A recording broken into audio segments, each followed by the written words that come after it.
Сайн байцгаана уу эрхэм мөндөд үзэгч сонсогчдоо. Жошуагийн подкастын энэ удаагийн дугаар эхлэхэд бэлэн болсон байна. Энэ удаагийн дугаарт манай хүндэт зочин, философч Молор Эрдэнэ ах маань хүрэлцэн ирсэн байна. За ингээд энэ их ажлынхаа хажуугаар цаг зав гарган манай подкастыг зориулж ирсэнд маш их баярлалаа. За танаар сонин сайхан юу байна? Ажил амьдрал. Яг ч одоо тэгэл ажиллаа хийгээл хийдгээ хийгээл тэг өглөөнөөс орой хүртэл тэг философийн номоо уншаадлаа. Тийм одоо дэлхийн дээр философи ямар хэмжээнд явж байна. Ер нь тэгээд оюуны сөрхий айхтархтар номнуудыг ч бас олж авч унших хэрэгтэй. Тэгээд сүүлийн үед цагаан номнууд гарч байна. Тэгээд өөрийнхөө номнуудаа бичих. Тэгээд дундуур нь лекц сургалт. За тэгээд янз бүрийн нийгэмд чухал янз бүрийн подкастуудад бас залхуурахгүй очиж уулзаж ярилцах. Тэр ажлуудыг бас хажуугаар хийгээл явж байна. Тийм. Энэ ярилцлагууд орно гэдэг маань өөрөө бас энэ үзэл санаа философиг маш том сурталчилж байгаа, танин мэдүүлж байгаа энэ том ажил болж байгаа болоо гэж бодож байгаа. Одоо жишээлбэл та бүхэн яриаг зөвхөн одоо YouTube, Facebook-ээс үзэхээс гадна Дархан хотын Дархны эхлэл радио, Эрдэнтийн дуу хоолой радио, Улаанбаатар хотын 88.8 мэдээлэл радио ингээд давхар дамжуулж байгаа. Шууд бол биш гэхдээ одоо маргааш нөгөөдөр гэдэг ингээд радионуудаар маань явчихна. Тэгээд энэ давхар дамжуулж байгаа шалтгаан одоо хүн болгон гар утастай байх халуугүй, хүн болгон гар утастай интернеттэй байх халуугүй. Бид нэр бас үн цэнтэй мэдээллүүдийг өгж байгаа гэж найдаж байгаа учраас бас хүн болгонд хүрчээсээ аль болох чадхынхаа хэмжээгээр ингээд радионуудаараас давхар цацаад байгаа. Одоо FM ч юм бас тий чухал мэдээллийн тийм ээ орон зай хэрэгслүүд шүү дээ тий. За таныг танилцуулах шаардлагагүй болсон баха одоо.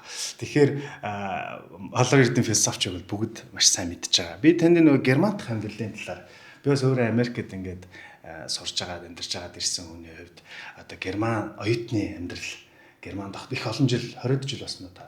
Яг эхлээд би 5 жил сурчаад социализм үед тэр үед Монгол улс одоо өнөөдрийн Монгол улс биш социализмын Монгол улс байлаа шүү дээ. Тэгээд тэр үеийн төр улс маань одоо миний бүх зардлыг төлөөд тэгээд германд сурч ялаа. Тэгээд одоо хоолунд байр тэгэл эндээс явах, буцах, тээврийн зардал тэгээд тэр бүгдийг төлсөн. Ер нь бол социализм бол бидний 10 жилийн сургалтыг төлсөн шүү дээ. Цэцэрлэг 10 жил дараа нь оюутан болоод гадаадд явах бүгдийг одоо төлж тим одоо төртөө байсан. Тэгээ тийм төрөөс би гаралтай хүн. Тэр бол 82-оос 87 онд. 87 онд зүүн Герман, социалист Германд байсан. Тэгээд дараа нь буцаж ирээд Монгол улсад ажиллаж агаад тэгээд дараа нь 93 оноос докторийн зэрэг хамгаалахаар явж илаа.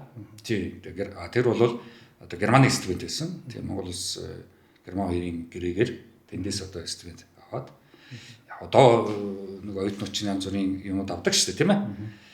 Тэтгэлэг. Тэгээ тэр бол сайн тэтгэлэг байсан. Тэгээ докторын зэрэг учраас германооч бас айхтралтай мэдлэг болсолд яасан шиг гарч тий. Тэгээд тэр Сахлав бат дэг журам бол надад одоо их сайхан байсан. Яг бол 10 жилийн сургууль би чи өөрөө Сахлав бат дэг журмаараа одоо бараг төрүүлчихсэн байхгүй. 5 эрдэм гэж тэр үеч ярьдаг байлаа шүү дээ. Тэр 5 эрдэмдээ чинь төрүүлээд 2 дугаар ангид байхдаа тэнд норлцчихсан. Бараг би ер нь 2 дугаар ангиасаа хойш өрсөлдөг юм биш үү?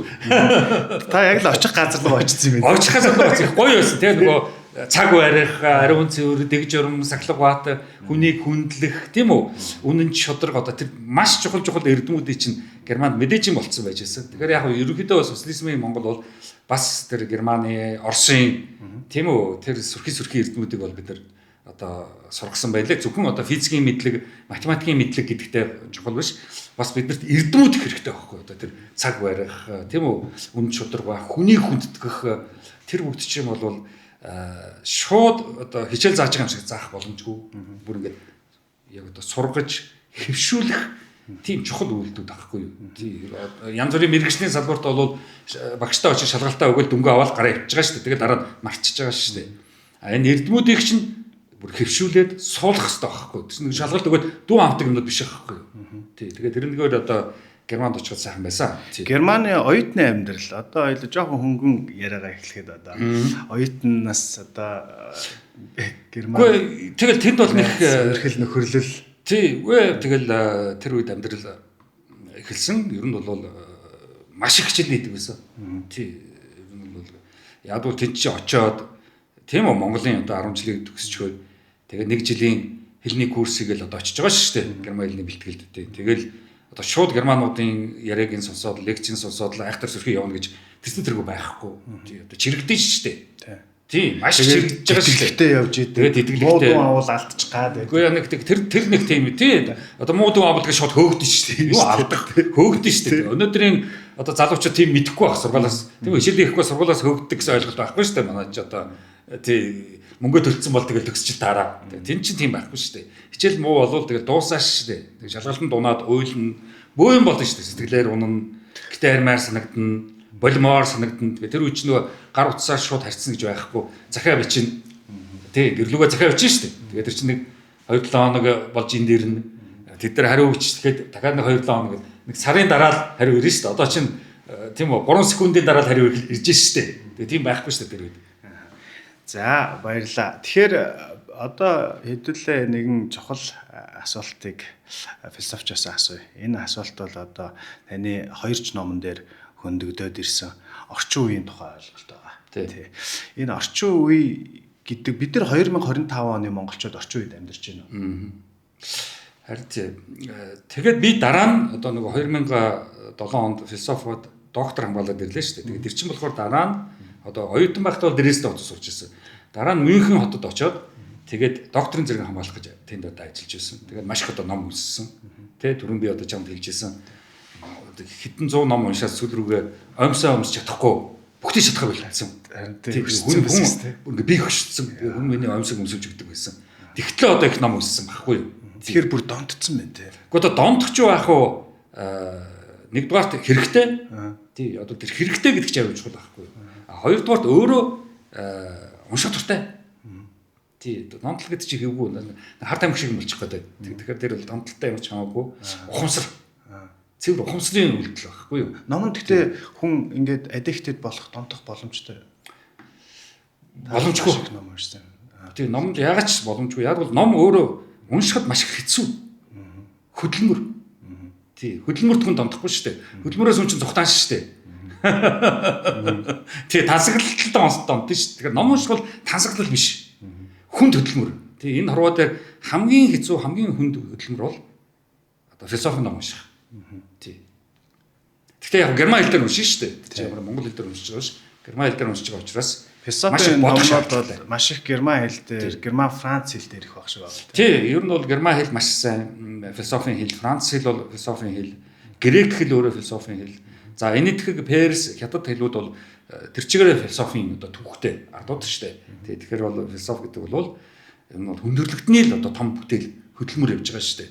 Тэр хөдөлмөрч хүмүүс биднэрт одоо өнөөдрийн бидний яриад байгаа бүх социализм, марчлал, үндсэн хууль, хүний эрх чөлөө энэ бүгд чинь бүгд философоос гаралтай. Тий, одоо засгийн газрын онол ярих юм бол бас философи дээр нь шүү дээ. Тий. Тэгээд дөрөвний чиний хэлдэг тэр орчин үе гэдэг бол бас л философоос гаралтай. Хүний одоо эрх чөлөө, тэгшэрх бүгд социализм, коммунизм ч гэсэн философийн бүтээл шүү дээ. Европоос л ирсэн ойлголтууд шүү дээ. Тий. Таны энэ орчин үе гэдэг сэдв дээр одоо модерн болон классик гэдэг үндсэн нэг үг юм шиг мөртлөө ард нь маш том агуулга ойлголтууд явж байгаа тийм. Тэднийг маш гоё тайлбарлаж өгсөн байсан. Би энэ орчин үе гэдэг сэдв дээр энэ үгнүүдээс бас хүн бас тайлбарлаж өгсөн. Харин тий. Юунд орчин үеийн байна гэдэг чинь яг цаг үетэйгээ яг зэрэгцээд алхахыг хэлж байгаа шүү дээ. Цаг үеийн байх. Тийм хоцрогдсон биш. Тийм үү? Хойно үлдчихсэн биш. Одоо бид нар ч бол нөгөө зан заншаад уламжлал ясгаад тэргээ хитрхийг өмнөө тавиад идэг шүү дээ. Гэтэл тэр чинь хойно үлдчихсэн байхгүй юу? Тэгээд тэндээс яг хэрэгтэйг нь авч болно. Хэрэггүй маш их юм байгаа. Зан заншил уламжлалт ёс бол маш их хэрэггүй юм байгаа шүү дээ. Хүний өнөөдрийн цаг үеийн энэ амьдралд таарахгүй цаг үеийн биш. Ялангуяа залуу үед таарч тохирохгүй зан заншил уламжлалт ёсолт бол гайтай, сааттай. Тэгээд учраас би чинь нөгөө орчин үеийн байя, орчин үе рүүгээ ирье, ар Монголоо гэсэн тийм номуудаа бичвэлээ. Тэгээ энэ бүгд чинь ингээд энэ залуучуудыг орчин үеийнхээр нь байлгахгүйгээр ингээд тийм үү нэг л Монгол ёс яриад л нэг л их түүх эцэг өгöd яриад тэд нар чинь дарамтлаад байна шүү дээ. Тэгэхээр залуу үе яадаг бол интернет рүү л орчиж байгаа байхгүй юу? Интернет рүү ороод сошиал медиа руу ороод гар утсаа асаагаал компьютер асаагаал тэгэл Монголын нийгмээс ингээд холдоод тасраад жожигсож байгаа байхгүй юу? Тий. Тэгэхээр ээж автагаа тэр нэг ёсыг ярьчаал тэгэл өөрийнхөө үзэх кино фильм үзэл өөрийнхөө сонсох лекц сонсоод явчихж байгаа шүү дээ. Ер нь бол яг энэ шууд интернеттэй холбогдоод шууд гар утсаараа дэлхийн мэдлэг боловсролтой холбогдчихсон энэ одоо 10 жилийн хүүхдүүд энэ нэгдсэн сургуулийн оюутнууд бол ээж аав эмээ өвөө Монгол улсыг Монголын төрийг засгийн газар одоо юу гэдэг сайд юу гэдэг тэр бүгдийг төрүүлчихсэн. Төрүүлсэн. Одоо тэгээд яг ийм байх нь л арай амар юм шүү. Одоо тэр ээж аавынхаа эмээ өвөг тэр одоо дэг журам соёл гэж ярих гэдэг шүү дээ. Ёс суртахуун гэж ярих гэдэг шүү дээ. Тэдрийг нь бид нэр хүндэлж чинь. Гэхдээ итгэхгүй байж болно шүү дээ. Гэхдээ нөгөө гэр бүлдээ муухай уур амьсгал төрүүлэхгүй тулд өглөө нөгөө цагаан сарын шинэ нэгний өглөө мөрөө гаргацдаг. Эмээ юм бэлдээд бичиж өгсөн байгаа шүү дээ. Гэр бүлдээ заавал тэгээд явах те ёсыг хүндэлчихье гэдэг. Гэхдээ яг таны хэлдгээр нөгөө интернетээр шал өөр, оюун санаа шал өөр газар явж идэг. Тийм. Тэгэхээр одоо тэр шиг нөгөө психолог сэтгэл зүйн онлоор болвол ерөөсөө маш их 2-3 дахь гэсэн дүр эсэгдэг залуу эхэлж байгаа байхгүй юу. Тийм. Тэгэхээр ерөнхийдөө байгаа залуучууд бол бүгдээр ингэ масктай болчихж байгаа юм. Тийм. Тэгэхээр өөрийгөө ингэ алдчихж байгаа байхгүй юу. Хүн бол өөрийнхөө байгаад өөрийгөө илтгээд хэрэлдүүл хэрэлдээд муудалцуул муудалцаад баярлуул баярлаад ингээд яг өөрөөрөө байх чинь чухал байхгүй юу. Монголын залуучууд ч юм бол хідэн одоо хүмүүстэй тааруулд орхисоор байгаад тэгээ тэндээсээ бүр ингээд залхаж шүү дээ. Маскцаар байгаад эмээдээ нэг тохируулж ярихгүй болохгүй гомдчихгүй байдаг. Ээжтэйгээ нэг атайхаа ярихгүй бол тийм үү дашаалын хэд авч явчих гээд байдаг. Аавтайгаа ажлынхаа ярихгүй бол тийм үү соёл уламжлал бүх ярьчих гээд байдаг. Тэр бүгдэнтэй ярилцаж зөрчилдөж тийм үү тэгжээж тийм үү зөрчил хэрүүл тулалдаан эсэргүүцэл тэр бүгдээс чинь хөгжил гарч ирдэг байхгүй. Тэгэхгүй бүх юмд одоо миний хэлэх нэг дургу байгаа шүү дээ. Дасан зогсох гэж. Тэр чинь нөгөө бууж өгж байгаа байхгүй. Тэгэхээр чи дандаа зогсоо зайгүй бууж өгж буулт хийсээр байгаад энэ залуу ичэн зүгээр хинж шулж байгаа. Намаа хэн болгомоор тэр чи болчих гэдэг л тийм л бие хүн үсэхгүй байхгүй. Яаж бие хүн үсэх юм? Бие даасан эргчлөөд эргэн үсэх юм. Үсэхгүй шүү дээ. Дандаа залилсан, тааруулсан, гомдчих вэ гэж айсан, имээсэн тийм л хөөрхий бүр нэг станаг юу гэдэг одоо нэг сүгүүдл үсэн шүү дээ. Тэр чинь сүг болгоо шүү дээ. Ээж аав нь болохоор өнгөрчдөг, хөрчдөг, ёсоо ярьцдаг, заншилцаар ярьцдаг, гайхуулцдаг, цагаан сараар гайхуулцдаг. Одоо наадам болно шүү дээ. Тэргээр чинь нэг ард түмний баяр гэдэг үгүй шүү дээ. Их хурлын гишүүдийн мордол уралдаг шүү дээ. Тэдний мордол төрүүлдэг шүү дээ. Тийм энэ бол би хэлээд байгаа шүү дээ. Бид нар бол орчин үеийн техник хэрэгсэл, гар утас, автомашин тийм үү? Гэрээрээ дүүрэн орчин үеийн техник хэрэгсэл хэрэгжилж байгаа мөртлөө толгой нь тэр чигээрээ феодал. Би хэлээд байгаа шүү дээ. Манай төр бол феодлын төр гэдэг байгаа шүү дээ. Ерөөсөө нийгэм өөрөө феодалч феодалжод бүр феодлын нэгэнд орж ирчээд байна шүү дээ. Юу орчин үе. За сэдвтэйгээ уялдуулаад энэ танаа яг таныг одоо 16 7 8-тай ийм залуу байхад үлгэр жишээ одоо рол модель гэдэг чинь тийм үлгэр жишээ одоо нөгөө Монте Кристо гүнгийн нэг бүр ингээд бүх юм нь бүтцэн урлагийн бүтээлүүдийг цуглуулдаг, ойлгодог, эдийн засгийн мэдлэгтэй, за тэр олон хэлтэй ч гэдэг юм уу те тэр одоо дүр байдаг шүү дээ. Яг тэр дүрийг Монгол ахаар ингээд таны үдсэтгэд яг ямар зан характеруудыг зарчмуудыг агуулсан хүн байсан юм бол тухайн тэр үед тухайн үед нэг ч хүн байгаагүй. Тийм учраас зүгээр хамгийн чухал нь юу байсан гэвэл нэг социализм чинь маш их мөнгө төлөөд Оросд сурсан хүмүүсээр дэлхийн уран зохиолын номнуудыг орчуулсан байхгүй. Тэгээд тэрэндээ ч одоо яг чиний Монте Кристо чи миний одоо хэлэх дуртай жишээ. Тэр үед бол би Монте Кристо уншиж байсан. Овод гэж Италийн хувьсгалч залуугийн тухай тийм Войнич гэж зохиолч юм бичсэн, Английн зохиолч юм бичсэн. Овдыг уншиж үлгэршээ болгож ялаа. Чехийн бүх номнуудыг уншиж, Чехийн дөрүүд намайг нийгэмтэй танилцуулсан. Ер нь бол Чехийн номнууд бол намайг хүмүүжүүлсэн. Тий. Тэргээр одоо би хүмүүжлээ олж эргэлзсэн Чехийн номнуудаар. За хэний номнуудыг одоо их уншиж байсан. Нөгөө Даниэл Дефогийн Робинсон Крузог уншиж ялаа. Тэгээ дандаа уран зохиол дотор өөрийнхөө үлгэр жишээ дөрүүдээ болоод тэр дөрүүдээ өөр дээрээ буулгаж тусгаад тэр дөрүүдээрээ хүмүүстэй харьцаж гудамжаар алхахдаг байсан. Гадаа алхаж байгаа хүмүүсээс биш номноос оюун санаандаа дүр бүтээч юм шүү дээ. Ээж аав болоод нөгөө хоол унд гэр орон хэрүүл хийсээр ба таарна шүү дээ. Тэдэртэй чинь юу нарийн ширээ ярихтаа мантай. Багш нар дээр очино багш нар чинь хөөрхий бас их мэдлэг боловсруулагч чинь тийм сөрхий биш шүү дээ. Өөрснөө ардаа өөрийнхөө хүүхдүүд нь гэж байж байгаа. Юу өөрийнхөө хүүхдийг яа гэж ээж юм бидний 30 хэдэн хүүхдүүдийг сургаж хүмүүжүүлэхтэй мантай. Тэг бүгд ингээд амьдралдаа дарагдчихсан. Яг бол социализм чи өөрөө одоо манай ээж аав энэ бол эсгийгээрээс гарч ирээд мэдлэг боловсролтой уулзалцсан анхны л үеийнхэн багхгүй юу. Тэгэхээр тэр анхныхын чинь тэр бүх шин юм чинь буулгаж өөрсөндөө булгасаар байгаа бүр ингээд ядарсан хүмүүс байсан багхгүй юу. Яг өнөөдөртэй адилхан. Өнөөдрийн ээж аавд бол гар утас, интернет одоо юу гэдгийг тэр бүгдийг чинь ойлгож сурахад маш хэцүү байна шүү дээ. Тийм учраас хүүхдүүд их мундаг юм шиг харагдаад байна шүү дээ. Тийм үү? Ингээл гар утсандаа маш хурдан эп центр суулгачдаг ч юм уу. Тэгээ ээж аавууд чинь тийм үү хэрэгтэй эпсээ суулгах гэж илүү төдөө юм татах гэж одоо татах гэдэг Монгол үг шүү дээ. Гоё үг шүү дээ. Янз бүрийн татад суулгах маш хэцүү байна шүү дээ. Тэгэхээр залуу үеийн ээж аваасаа илүү юм шиг болчих гээд байна шүү дээ. Тэгээ тийм биш байхгүй. Яг бол цаг үе болгон техник технологиороо өөр үүдэг байхгүй. Одоо бичиг үсэггүй монголчуудад хамгийн анхны бичиг үсэгтэй монгол хүн бол тийм үү одоо дээд зэргийн хүн байгаа шүү дээ. Тийм үү? Бурхан л байгаа шүү дээ. А өнөөдөр чинь компьютертай сайн залуучууд бол бурхан болцсон байгаа шүү дээ. Бурхан минь энэ ч одоо ямар мундаг залуу вэ? Тий. Гэтэ тэрэндээ биш. Тий. Амьдралын туршлага чинь аягүй чухал.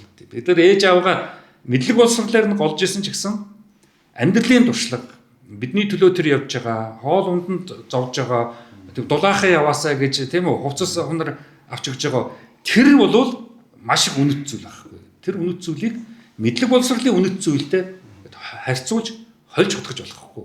Амьдралд сурцсан, амьдралын дурсагдсан үнэт зүйлийг шууд одоо техник технологи цагаараа бид нэр заагаад өгчөж байгаа шүү. Цаг үе болгон өөрийн онцлогтой. Тэгээ одоо философч нар хэлдэг үг гэдэг л да. Философч болгон цаг үеийнхаа хүүн гэдэг байхгүй юу? Тий. Тэгэхээр би бол одоо энэ цаг үеийнхаа хүүн байхгүй юу? Тий. А тэгээд хуучин бол тийм байсан. Өмнө бол тэр хүлээж гээ. Ирээдүйд бидний хүлээж байгаа. Өнгөрсөн бол хойно хоцорсон. Одоо бид нар энэ хоёрын дунд л байна шүү дээ. Тий. Өнгөрсөн ирээдүйн хоёрын дунд л бид нар явж байна шүү дээ. Тий. Тэгээд энэ цаг үеэ хэрхэн ойлгож цаасан дээр болгох уу? Үг өгүүлбэр болгож хүмүүст хүргэх үү гэдэг чинь миний одоо энэ чинь соён гэгээл гэж нэрлээд байгаа шүү дээ. Энэ төрөж байгаа сэдвтэй уяад ярихад тэгвэл одоо өнөөдрийн 2025 онд манай залуучууд үлгэр жишээ авах хоёлаа тэр рол модель хийх тэр дүрийг бүтээе л да. Тэр хүн ямар зарчмуудтай байж вэ? Одоо энийг Америк хүүхдүүд бол айгүй амархан багасаа нэг жүжигчнийг ч юм уу, нэг философ шиг ч юм уу, нэг докторыг ч юм уу, эсвэл сургуультай нэг багшаагаа ч юм уу ингээд энэ амар гоё хувцалдаг, айгүй гоё ярьдаг. Ингэж ярихтаа ингмээр юм байна тэргээ те. Ийм өмдөн дээр ийм цам цөмсдөг юм байна. Тэргээ сурцсан байдаг. Тийм. Яг тэгвэр чи нөгөө ориенташн гэж байгаа шүү дээ. Тийм үү? Тийм. Яг ингээд өөрийнхөө чих зүгээ олж байгаа байхгүй юу? Цаашид ажиллаж амьдрах, ирээдүйд хэн болох тэр зүг чигээ олоход жишээ үлгэр жишээ хүн айгүй чухал байхгүй юу? Тийм. Тэгэхээр Монголын нийгэд ч одоо өнөөдөр үлгэр жишээ болоход чинь одоо хэн байх вэ? Хэцүү болчиход байна шүү дээ. За улс төрчүүд тэдэргүй байж болохгүй. Баахан улгааш нар сууж байгаа. За яруу найрагч гэж байх баахан л ёс заншил ярьсан тийм үү? Хэл хөл юу гэлээ тэр тэгээ байна гэдэг гэсэн тиймэрхүү юм яриад эхэлнэ. За эсвэл бол одоо эцэг өвгөд маань агуу байсан тийм үү эртний хүмүүс үндигийн үед бид нар чи ямар нэг соёлтой байсан бэ? Бараг тэр үед гар утастай байсан гэж хэлэх гээд байна шүү дээ. Тийм бараг одоо эртний өвгчүүд маань англиар ярьдаг ч байсан юм уу мэдэхгүй тийм. За ингээд солиороод хачин юм яриад эхэлнэ. Тэгэхээр Монголын нийгэм чи аяг хэцүү байна шүү дээ. Би одоо сүүлийн үед нэг ярилцлага дээр хэллээ шүү дээ. Дундаж давхар манад үүсэхгүй байгаа учраас Монголын нийгэм ийм хэцүү байдалд байгаа байхгүй. Одоо чиний дээр байсан дээр Америк чинь, за миний байсан дээр Герман чинь дундаж давхарх нь аяг хүчтэй том байхгүй юу. Тэгэхээр баячууд хэний ч үлгэр жишээ болдгоо. Нөгөө дөнгөж хар ажил хийж яваа өдөр тутмынхаа ажилдаа зурлаж байгаа хүмүүс чинь нийгмийн чухал сэдвүүд рүү орж чадахгүй. Тэр болгон мэдээнүүдийг уншаад тэндээс өөрийнхөө төсөөллийг авах чадвар тэртээ тэргүй олдохгүй, цагч байхгүй. Тэгэхээр дундаж давхарч нь улс орноо авч явдаг байхгүй. Тэгэхээр тэр чинь манад дутаг учраас бид нар ч өнөөдөр нэг ийм зөрчилд орчод байна шүү дээ. Тийм асуудалд орчод байгаа чинь тэр байхгүй. Яг нийгэмд одоо сая өцөдөр уржиг дээр Сүхбаатарын талбай дээр номын үзэсгэлэн болоход миний номнуудыг одоо ямар хүмүүс авч яанаг гэвэл одоо дундаж давхарг үүсгэх гэдэг нэг мэдгэдэд байгаа байхгүй. Тэнд бол ямар ч одоо баян ирж авахгүй шүү дээ. Тэр монголч байхгүй. Монголын баячууд улс төрчид бол тэр байхгүй шүү дээ. Монголд байхгүй. За нөгөө хөдөө малаа хариулаад явж байгаа малчин болоод юун Сүхбаатарын талбай дээр ирж миний номыг авахтаа мантай. Яа гэж ш тэр малаа хэдэн малаа өхүүлчихгүй шиг тэнд одоо үзэд тарж ш шүү дээ. Тэгэхээр ингээд Монголын нийгэмд дундаж давхраг үүсэх хэрэгтэй. Ялангуяа Улаанбаатар, Дархан, Эрдэнэт тэгээд аймгийн төвүүд эдгэрт ийм одоо төв газруудад баячууд малчтаас тусдаа яг ингээд ажил хөдөлмөрлөдөг, юм уншдаг, бас жоохон мэрэгжилтэй, гадаад хэл жоохон ойлгочдог, илүүддээ өөрийгөө хөгжүүлэх гэж тийм үү зорддог, хичээдэг тийм нэг дундаж нийгэм л одоо чухал болчиход байгаа байхгүй. Тэгэхээр одоо нөгөө үлгэр жишээ авах хоёулаа хүнээ төсөөлвөл энэ дундаж давхаргаас гарч одоо төсөөлүүлж болно гэсэн үг тийм. Тийм ер нь нэг ганц нэг зураглал өгөх. Харин тийм яг зураглал гарвал ерөнхийдөө л юм байхгүй. Зураглал гарвал ер нь яг л ямар нэгэн том өөрчлөлт гарах ч юм уу, ямар нэгэн одоо мухар сүсэг, ямар нэгэн нийгэмд сөрөг огцсон тийм үү рекламцсан, хөөргсөн, ичид ярьсан, юусэн юм ярьсан ийм сонин ярислгууд өдөөлтүүдэд автагддаггүй. Дархлаатай, оюуны дархлаатай тийм хүмүүсийг л баримжааж явах хэрэгтэй. Тий. Тэр л айгүй чухал. Оюуны дархлаатай хүмүүс л өнөөдөр их чухал болчиход байна шүү дээ. Яг бол интернет рүү орлоо, мэдээ сонслоо. Одоо арай дэндүү их мэдээллийн хэрэгслүүд ажиллаж байна шүү дээ. Тэгээд энэ болгоо чи өглөөнөөс орой хүн бүгдийг үзэж сонирхоод тэндээс өөрийн гэсэн санаа, өөрийн гэсэн мэдлэг боловсруулаа гаргахад хэцүү шүү дээ. Тэгэхээр оюуны хүмүүс чинь л ерөнхий баримжааг хэлж ярьж явдаг байхгүй юу. Тий одоо бүх философийн номнуудыг уншаад, бүх энэ дэлхий дээр явж байгаа үйл явдлыг хараад тэндээс шүүлтүүрдээд ингээд явж байгаа одоо над чиг хүнээс жишээлбэл сонсгоосоор арга байхгүй. Тэр нь ч дээр. Өөрөө философийн ном унших гад, өөрөө тэр бүх мэдээллүүдийг сонсож тэндээс юм хийх гэж явж байхаар ажлынхаа хажуугаар, амьдралынхаа хажуугаар бэлэн нэг монгол хүн яриад хэлээл номчээл яваад байна шүү дээ. Ер нь улс орон тэгжил явж ирсэн байдаг шүү дээ. Тий одоо тэр Америкч вэ нүү, Германч вэ нүү, Хятадч вэ нүү, Энэтхэгч вэ нүү, Японч вэ нүү оюунлаг хүмүүсээ л ерөнхийдөө сонсоо явчихдаг байхгүй. Одоо Америкт бол intelligence гэж гоё байгаа шүү дээ. Интеллектуал гэсэн гоё өгнөд байгаа шүү дээ. Тэр нийгмийн сэхэтэн тийм үү? Нийгэмд нэр хүндтэй тийм хүмүүсээ л баримжаалаад явчихдаг байхгүй. Тэрс нэг дагагч бол биш. Дагаад ах юм байна. Ерөнхийдөө тэндээс гол мэдээллүүдийг авчихад тэгэл болчих. Ээж аваагаа багада бас айгүй их сүрхийн мундаг хүн байна гэж төсөөлөөд багшигаа жигтэйхэн мундаг юм байна. Зургатаар ярьж байгаа тэр хүмүүс ямар мундаг юм бэ гэд хүүхэд насныхаа хөөрлөөр 18, 19, 20 хүрчдэг байхгүй. Тэгэнгүүтээ гинт нөгөө хөөрж исэн тэр хүмүүс нь гинт гологдоод эхэлдэг байхгүй. Аав гологдно, ээж гологдно, тийм үү? Тэгээд багш гологдно. Тэр бол зөв байхгүй. Тэр бол зөв. Тэглээгээд одоо уурлаж өөлөх тийм үү? Нэг тийм анархист болчих болохгүй. Тэднийхээ эсрэг болчих болов. Тэднийг үзэн ядаж болохгүй. Ер нь бол надад бол байдаг л нэг хөгжлийн процесс үйл явц явагдаж байгаа юм байна. Тэгээд би тэргээрээ хөгжиж байгаа юм байна гэдгийг л мэдэх хэрэгтэй. Таныг өөрчлөгдөж гэж хэлж ирсэн үү? Доктор хамгаалчаад Монголд ирэхэд чинь багын найзууд чинь ч юм уу хамаатан садан чинь ч юм уу чи их өөрчлөгдөж гэдэг юм уу? Гэхдээ яг тэгээд идэвч монголчууд. Тий яг чи их өөрчлөгдөж гэдэг занаад байгаа юм. Өөрчлөгдөх чинь нэг асуултаа л доо. Тий тэр яг өөрчлөгдөх гэдэг маань миний ярьж байгаа сэдв өөрчлөгдөж болно. Би өөрчлөгдөх бол ямар ч утгагүй. Тий би байдгаараа л байх хэрэгтэй байхгүй юу? Тий үндсэн би. Тий би одоо маск зүүж болохгүй. Тийм үү? Тэр үнтэй ярихдаа маск зүүгээд л энэ үнтэй ярихдаа маск зүүгээд ээжтэй зохицуулна гэж юм аа ээжтэйгээ хэрэлдүүл хэрэлжээл явж явах хэрэгтэй. Юусе асуудалгүй. Тийм. Би ч гэсэн 6 дугаар ангид байхдаа хэрэлжэл байсан. Тийм бүр чи одоо миний намайг би муутай байхад ингэлээ чи ер нь ээжигээ үхээсэй гэж боддог энэ төр гэл ингээл уурлаал гомдоол хэлэхэд нь би тэгж хариулжсэн байхгүй. Үгүй эцсийс бид бүгдээрээ үхэн заа гэж хэлсэн байхгүй. Яа ямар айлтай үгүй. 6 дугаар ингээ өгсөн шүү дээ. Би маш ном уншсан. Маш шоконд орчихсон байхгүй. Гэтэ одоо тэр хүн чи одоо ингээл 80 80 үрчгсэн. Тийм үү? Байжлаа шүү дээ. Тий. Тэгэхээр ер нь бол хүүхдийг баг багт нь хитрхи ээж аавууд гэж ихэд би үхэн гэдгээрээ айлгаж, өвчин тусна гэдгээрээ айлгаж тийм үү? Тэгж ерөөсөө хүүхдүүдийг тэг зоож болохгүй байхгүй юу? Хүүхдүүд тэр чинь ингээд айгүй хэцүү болчих واخ. Тэгэл гадаад явсан ч гэсэн санаад л ирэх гээл тийм үү? Юм бол ээж аваагаа өрөвдөөд л тийм ээ яахгүй ямар нэг байдлаар ээж аавууд эмээ өвнөр хүүхдүүдтэй өрөвдөлтөн болгож л харуулчихлахгүй. Тий. Хүүхдийн сэтгэлийг багаас нь тэгж зоож болохгүй байхгүй. Нэг л өрөвдөлтөй хүмүүс тий. Нэг л өрөвдүүлэх гэсэн хүмүүс дими байхгүй юу. 100 жилийн өмнө 200 жилийн өмнө бол яг өрөвдөлтөй байсан байж болно. Хэцүү шүү дээ тэр үед чинь одоо мэдлэг боловсрол эмнэлэг юу ч байхгүй шүү дээ. Одоо бол заавал хүүхдүүдтэйгээ зурлаж тэтгэрээр өрөвдүүлж явах шаардлагагүйгээр бие дагаад эмнэлгээр яваад бие дагаад иш тишгээ өөргөө хөгжүүлээд явах боломжтой болчихлоо шүү дээ. Зүгээр яг залуучуудад нэг хэлэх чи нэг юм хэлүүлэх гээл ах шиг байна л да. Тэгээ тэр бол энэ өөр дөрөө л ажиллах хэрэгтэй.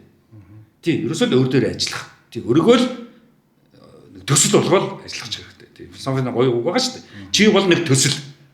Тэгэхээр чи өөрийнхөө тэр төсөл дээр л сайн ажиллах хэрэгтэй байхгүй юу? Тий. За гоё ярилтай. Энэ бид нар хоцрогдсон гэснээс би ингээд Америкт очиод ингээд бид нар чи оюутнууд харбаар ажиллая гэл ингээд явна. Тэгээ ингээд анзаарсан чи энэ байшин хизээ баригдсан гэн амар өндөр байшин 80 90 давхар энэ 100 жилийн өмнө баригдсан шүү дээ. Тэгээд энэ ресторан гэсэн чинь 100 хэдэн жил болж байгаа гэдэг юунд хүртэл хөгжсөн. Тий. Ер нь тий одоо би ч бас Германд байж байгаа бас л тийм л яриа байдаг гэсэн. Яг бол өөрөөр хоолн дээр хизээч тийм үү улс төрийн сэдв ярьж болохгүй. Шашны сэдв ярьж болохгүй. Тэгээд юуны сэдв ярьж болохгүй. Шинжлэх ухааны сэдв ярьж болохгүй. Энэ гурван сэдвийг хоол идж байхдаа ярьж болохгүй шүү гэж байгаа. Энэ маш чухал шүү манайхаа. Хоолч хороо шүү. Хоол ширэхгүй шүү. Хотод өвдөд. Тэгээ соттой ус уух ажиллагаа шүү. За та нөгөө номын баяр дээр сая хэд хоног завгүй байв. Гэхдээ яг би ч нөгөө нэг арталтал байдаг байхгүй тий. Талбай руу болол нэг очих гэхээр хагас утсан чи би чи эд ажилтай байхгүй. Ер нь надад амралт өдөр гэж байдаг байхгүй. Тий. Мэдхгүй шүү дээ амралт гэж. Би номын баяр дээр очиод бас нөгөө таны ганц нэг номнуудыг уншижсэн. Гэтэ нөгөө гэрийн даалгавраа дутуу эзэн үг чиг санагдаад ном нэмж авах гээд очив. Тэгсэн чинь тэнд бас нөгөө залуучуудын жигсаал нэтэрэ болоод ингэж чинь. Тэгээд энэ цаг үетэй холбоотой биднээс нэг асуулт асууя. Таны Монголын гэрээ гээд ном байдаг. Энэ номон дээр энэ ч одоо 18 оны ном уу? Үгүй ээ 13 оны ном. Ер нь би яг Герман чи би 2007 оны сүүлчээр ирсэн байхгүй яг философийн доктор болж үрж ирээ. За одоо улс орондоо хийж бүтээ. Тийм одоо хэрийн галуу символөрөх газраас хүний хөө тийм үү хэдэн ном мэдлэг болсоо сурж ирэн шүү дээ тийм үү. Тэгээд тэрийг одоо за арт түмэндээ өгийгээд тэгээд 3 ном маш хурдан биччихсэн байхгүй. Нэг нь болохоор Ар Монголд орчин үе өгүүлэгдэнэ. Хоёрт нь болохоор Монголын хар хайрцагны бодлого, тийм төрийн бодлого. Гуравт нь Монголын гэрээ нийгэмд хүмүүсийн хооронд бичигдээгүй хууль, бичигдээгүй тийм гэрээ байх ёстой гэж бодчихсон байхгүй. Тэгсэн чинь энэ 2013 онд бичигдчихсэн энэ ном одоо 12 жилийн дараа яг одоо ингээ урьдчилан харцсан юм шиг юм болж юм л доо. Энэ дээр юу гэж байгаа вэ гэхээр одоо сөрөг хүчингүү парламентыг хэн шүүмжлэх юм бэ? Сөрөг хүчингүү парламент чи ер нь ардчилсан парламент муу юм уу? Ингээд бинийгээ хянжаах, критиклж яах ёстой. Энэ санал дэвшүүлж, нөгөө санал дээр нь ажиллаж өшөө боловсронгуй болгож, илүү хувилбарыг хүмүүс санал болгох ёстой. Энэ сөрөг хүчингүүд чинь нийлчгээр эн чинь баг гэмт хэрэг юм биш үү гэдэг санааг энэ бүр яг өнөөдрийн цаг үеийг харсан юм шиг ингээд тодорхой бичсэн байсан. Ер нь тэгэл өнөөдрийн улс төрийн нөхцөлийг та юу гэж харж байна? Яг одоо нэг жил болж шүү дээ. Тийм үү? Тэг жилийн дараа тэг мангач одоо Трамп ерөнхийлөгч болоод 100 хоног боллоо энэ төр ярилцлага хийгээд байгаа шүү дээ. Тэгсэн мэт Монголынхаа төрийг тийм үү? Нэг жил боллоо. За нэг жилийн дотор юу болов гэж юусэн ярилцахгүй байгаа шүү дээ. Тэр чинь юу хэлээд байна уу? Тийм үү? Нэг л хэлээд байна шүү дээ тэр чинь. Яагаад яг өөрсдийнхөө улс орн, яг өөрсдийнхөө нийгэм рүү ороод болгороо юу ч ярьдаггүй. Гадны л юм яриад идэг. Гадаадынхныг л яриад идэг. Энэ ч бол бас арай л болохгүй л дээ. Улс төрч хүнийг, улс төрийн бодлогыг байн шалгаж, тэрийг асууж, лавлаж одоо бид нар хэлээд ч нэг шилэн юу гэж яриад идэг шүү дээ, тийм үү? Шилэн данс гэдэг шиг, тийм ээ? Тэгэхээр шилэн улс төр одоо манад хэрэгтэй болчиход байна шүү дээ. Зөвхөн шилэн данс биш. Энийг шалгаж талаар та юу? Тийм. Энийг шалгаж энд бодлогоо, мэдлэгээ, боловсрлоо, тийм үү? Тэр бүгдийг уралдуулж тэр уралдаан дотроос шилдгийгээ сонгоод шилдэг бодлогоо сонгоод явах ёстой байгаа байхгүй юу? Тэрний тулд парламент байгаа. Ядаж л парламентд байна шүү дээ. Баруун зүүн хоёр жигүүр байх ёстой байхгүй юу? Тий, баруун зүүн жигүүр байх ёстой. Би дээр бас л асууж байсан энэ арчлан намыг би барууны нам уу зүүнний нам уу гэсэн чи барууны нам гэдэг өстой хотлоо юм ярьжсэн байхгүй юу? Арчлан нам хизээч барууны нам байж болохгүй байхгүй. Яг л барууны нам гэдэг чинь хуучинсаг гэсэн юм явж байгаа байхгүй. Хуучнаа ер нь барьж явна шүү гэдэг. Тий. Зүүнний нам чинь шинжлэл байдаг байхгүй. Дандаа шинжлэл. Тий. Тэгэхээр манай намууд чинь баруун зүүнээ ч хэлж чадахгүй байгаа шүү дээ. За ардын ингээд хэлчихнэ гэдэг чинь тэгэл барууны болоо очиж байгаа байхгүй. Тий. Шинжлэл чинь ирээдүй залуу үе, шинэ үеийг ярих хэрэгтэй шүү дээ. Манай парламент яг л парламент гэж нэрлэхэд хэцүү. Их хурл гэж буруу хэлээд байгаа. Энд чинь их хурл биш байхгүй юу? Парламент байхгүй юу? Тэр үгэнж буруу хэрэглээд байгаа. Энэ бол их хурлтай ямар ч хамаагүй. Зүгээр парламент. Парламентод олон намууд суун, баруун зүүн жигүүрт суун, баруун хуучинсгаа барьсан баруун талдаа суун, шинжлэлийг барьсан, өөрчлөлтийг барьсан хуучинсгын эсрэг зүүн талдаа суун. Тийм одоо улс төр чинь нэг тийм үү эсрэг байж болохгүй, хоорондоо зохицъё хоорондоо ингэлтэй гэсэн 8 хувилдаан байж ерөөсө болохгүй шүү дээ. Одоо яаж бид нар тэр англич байна уу, германч байна уу, тийм үү тэдний парламентын хурлууд дээр яаж хэрэлдэж хэрүүл хийж байгааг бид нар хардаг шүү дээ. Бүр өстө цогтой хэрүүл хийдэг шүү дээ. Баримтлууд нь айгүй тодорхой байдаг. Тодорхой. Манайхаа чинь аль маш ингээд холилдол намын сан сууж байгаа юм шиг л бүгдээр нэг ширээний ард суугаад тэгэл юм уушаа сууцдаг шүү дээ. Юу хийгээд байгааг мэдэхгүй, улс төрийн ямар бодлого барьдгийг, улс төрийн ямар мэдлэгтэй, улс төрийн ямар боловсралтай тэгсэн тэр тийм үү шижир хүмүүс чинь манайд байхгүй зүгээр нэг одоо бол тэгэл нэг баахан л бацаанууд ороо суучлаа. Баахан л их хурлын гишүүн байсан хүмүүсийн охид хөвгүүд ороод суугаад бараг л чинь нэг тийм феодалдсан их хурлын гишүүний суудлаа охиндоо дүүдээ гэр бүлийнхэнтэйгээ шилжүүлж өгч байгаа юм уу хайшин би одоо тэгж ойлгоод байгаа шүү дээ. Настай холбоотой юм яг энэ яриан дээр чи асуучаад. Одоо Европ болон Америкт улс төрийн одоо зүтгэлтнүүд нь бол дандаа нэг 60-аас дээш насныхан гол байдаг. За одоо тэгэл ерөнхийлжихээр 70 80 гаруй. Тэгэл яах вэ? Бид нар чинь Монголд болохоор нэг 60 гарч гараад тэгээд ер нь баг 55 та хөдөлмөрийн бүтээмж болчлаа гэж үзсэн. Уул нь бол 55-аас чинь одоо жинхэнэ ерхэн болдог байхгүй юу? Тийм 55 хүртэл ерхэн болохгүй шүү дээ. Онгороо уцаал явна шүү дээ. Улс төрийн насны талаар тэгэхээр бид нар онгороо уцаануудыг дээр тавьчихсан байхгүй юу? Улс төрийн насны талаар та юу гэж бодож байна? Гэхдээ улс төрийн нас гэдэг маань өөрөө амьдралын туршлага гэсэн үг байхгүй юу? Тэгэхээр нас бага байна гэхээр амьдралын туршлагагүй гэсэн үг байхгүй юу? Тийм. Амьдралын туршлагыг шалгалт өгөөд дүн аваад диплом авчдаг юм биш байхгүй юу? Амьдралын туршлага гэдэг чинь өөрөө орж үзэлцэж идлээд тэр идэлсэн идэлгээтэй хүн чинь туршлагатай хүн байхгүй юу? Тийм. Яг ер нь хөгшин хүнд бол Монголын залуучууд бол ер нь манай нийгэм хараад хахад хөгшин хүнд их дургүй байдیں۔ Тийм. Залуу хүнийг шүтдэг. Сайхан залуу хүнд даргууллаа гэдэг байхгүй юу? Тэр чинь өстой тэнэг байхгүй юу? Тийм. Сайхан хөгшин юм үзэж нүд тайлсан хүн даргууллаа даа гэх хэрэгтэй байхгүй юу? Гэтэл даанч тийм биш. Хорн гарцсан гэдэг бас ойлгомжтой. Яа гэдэг хорн нэгдүгээр хорн гарцсан нөгөө сонирлууд нь алга болцсон. Тийм үү нөгөө эд зүйлд шундаг, үнтэй гар цаг зүүдэг илүү дутуу гадуур дотор тэндэг тэгэл нөгөө казино, покер гэл манайх ч одоо хачи хачи болоо явчихдаг ш. Тэгэл нөгөө хар тамхиа татаад эхлэн архиа уугаад вискиг уугаад эхлэн гол нь хөгшин хүнийг маш их чухал байхгүй. Тэр амьдралын туршлагаар нь төр үлсийг авч явуулах ёстой. Гэхдээ яг манай хөгшчүүч өөр бас өөрөөсөө бас их асуудалтай. Тийм хөгшин гэхэр нэг сайхан хүн байх бахад бас л бүтггүй нөхөр сууж байдаг шүү дээ. Магч чинь тэгээд ингээл нэг хачаа хачи юм арай. Тэгээд өвгдөө эцэрэл түүх яриад ерөөсө боловсрал ярихгүй. Шинжлэх ухаан ярихгүй шүү дээ. Шинжлэх ухаангүйгээр ямар ч улс орн хөгжихгүй. Бухар сүсэг урагшлуулахгүй. Эдэг хөрөнгө урагшлуулахгүй. Хийх баяжууд одоо бидэрт ямар ч хэрэггүй баахан баяжуудтай болчлаа шүү дээ. Тэг улс орныг ерөөсө тоодгүй хаяа авчдаг. Яагаад залуучууд хөгшин хүмүүс дургүй байдаг вэ? Яагаад бол ээж аауд нь олигтой ээж аав байж чадахгүй байхгүй. Эмээ аавууд нь маш их эрт гологдож байгаа байхгүй. Тэгээд ирэхээр хөгшүүнийг харахаас дургүй нэрээд байгаа байхгүй. Яг бол хөгшүүнд дандаа нэг тийм хачин юм ярьдаг. Дандаа нэг тэртэй.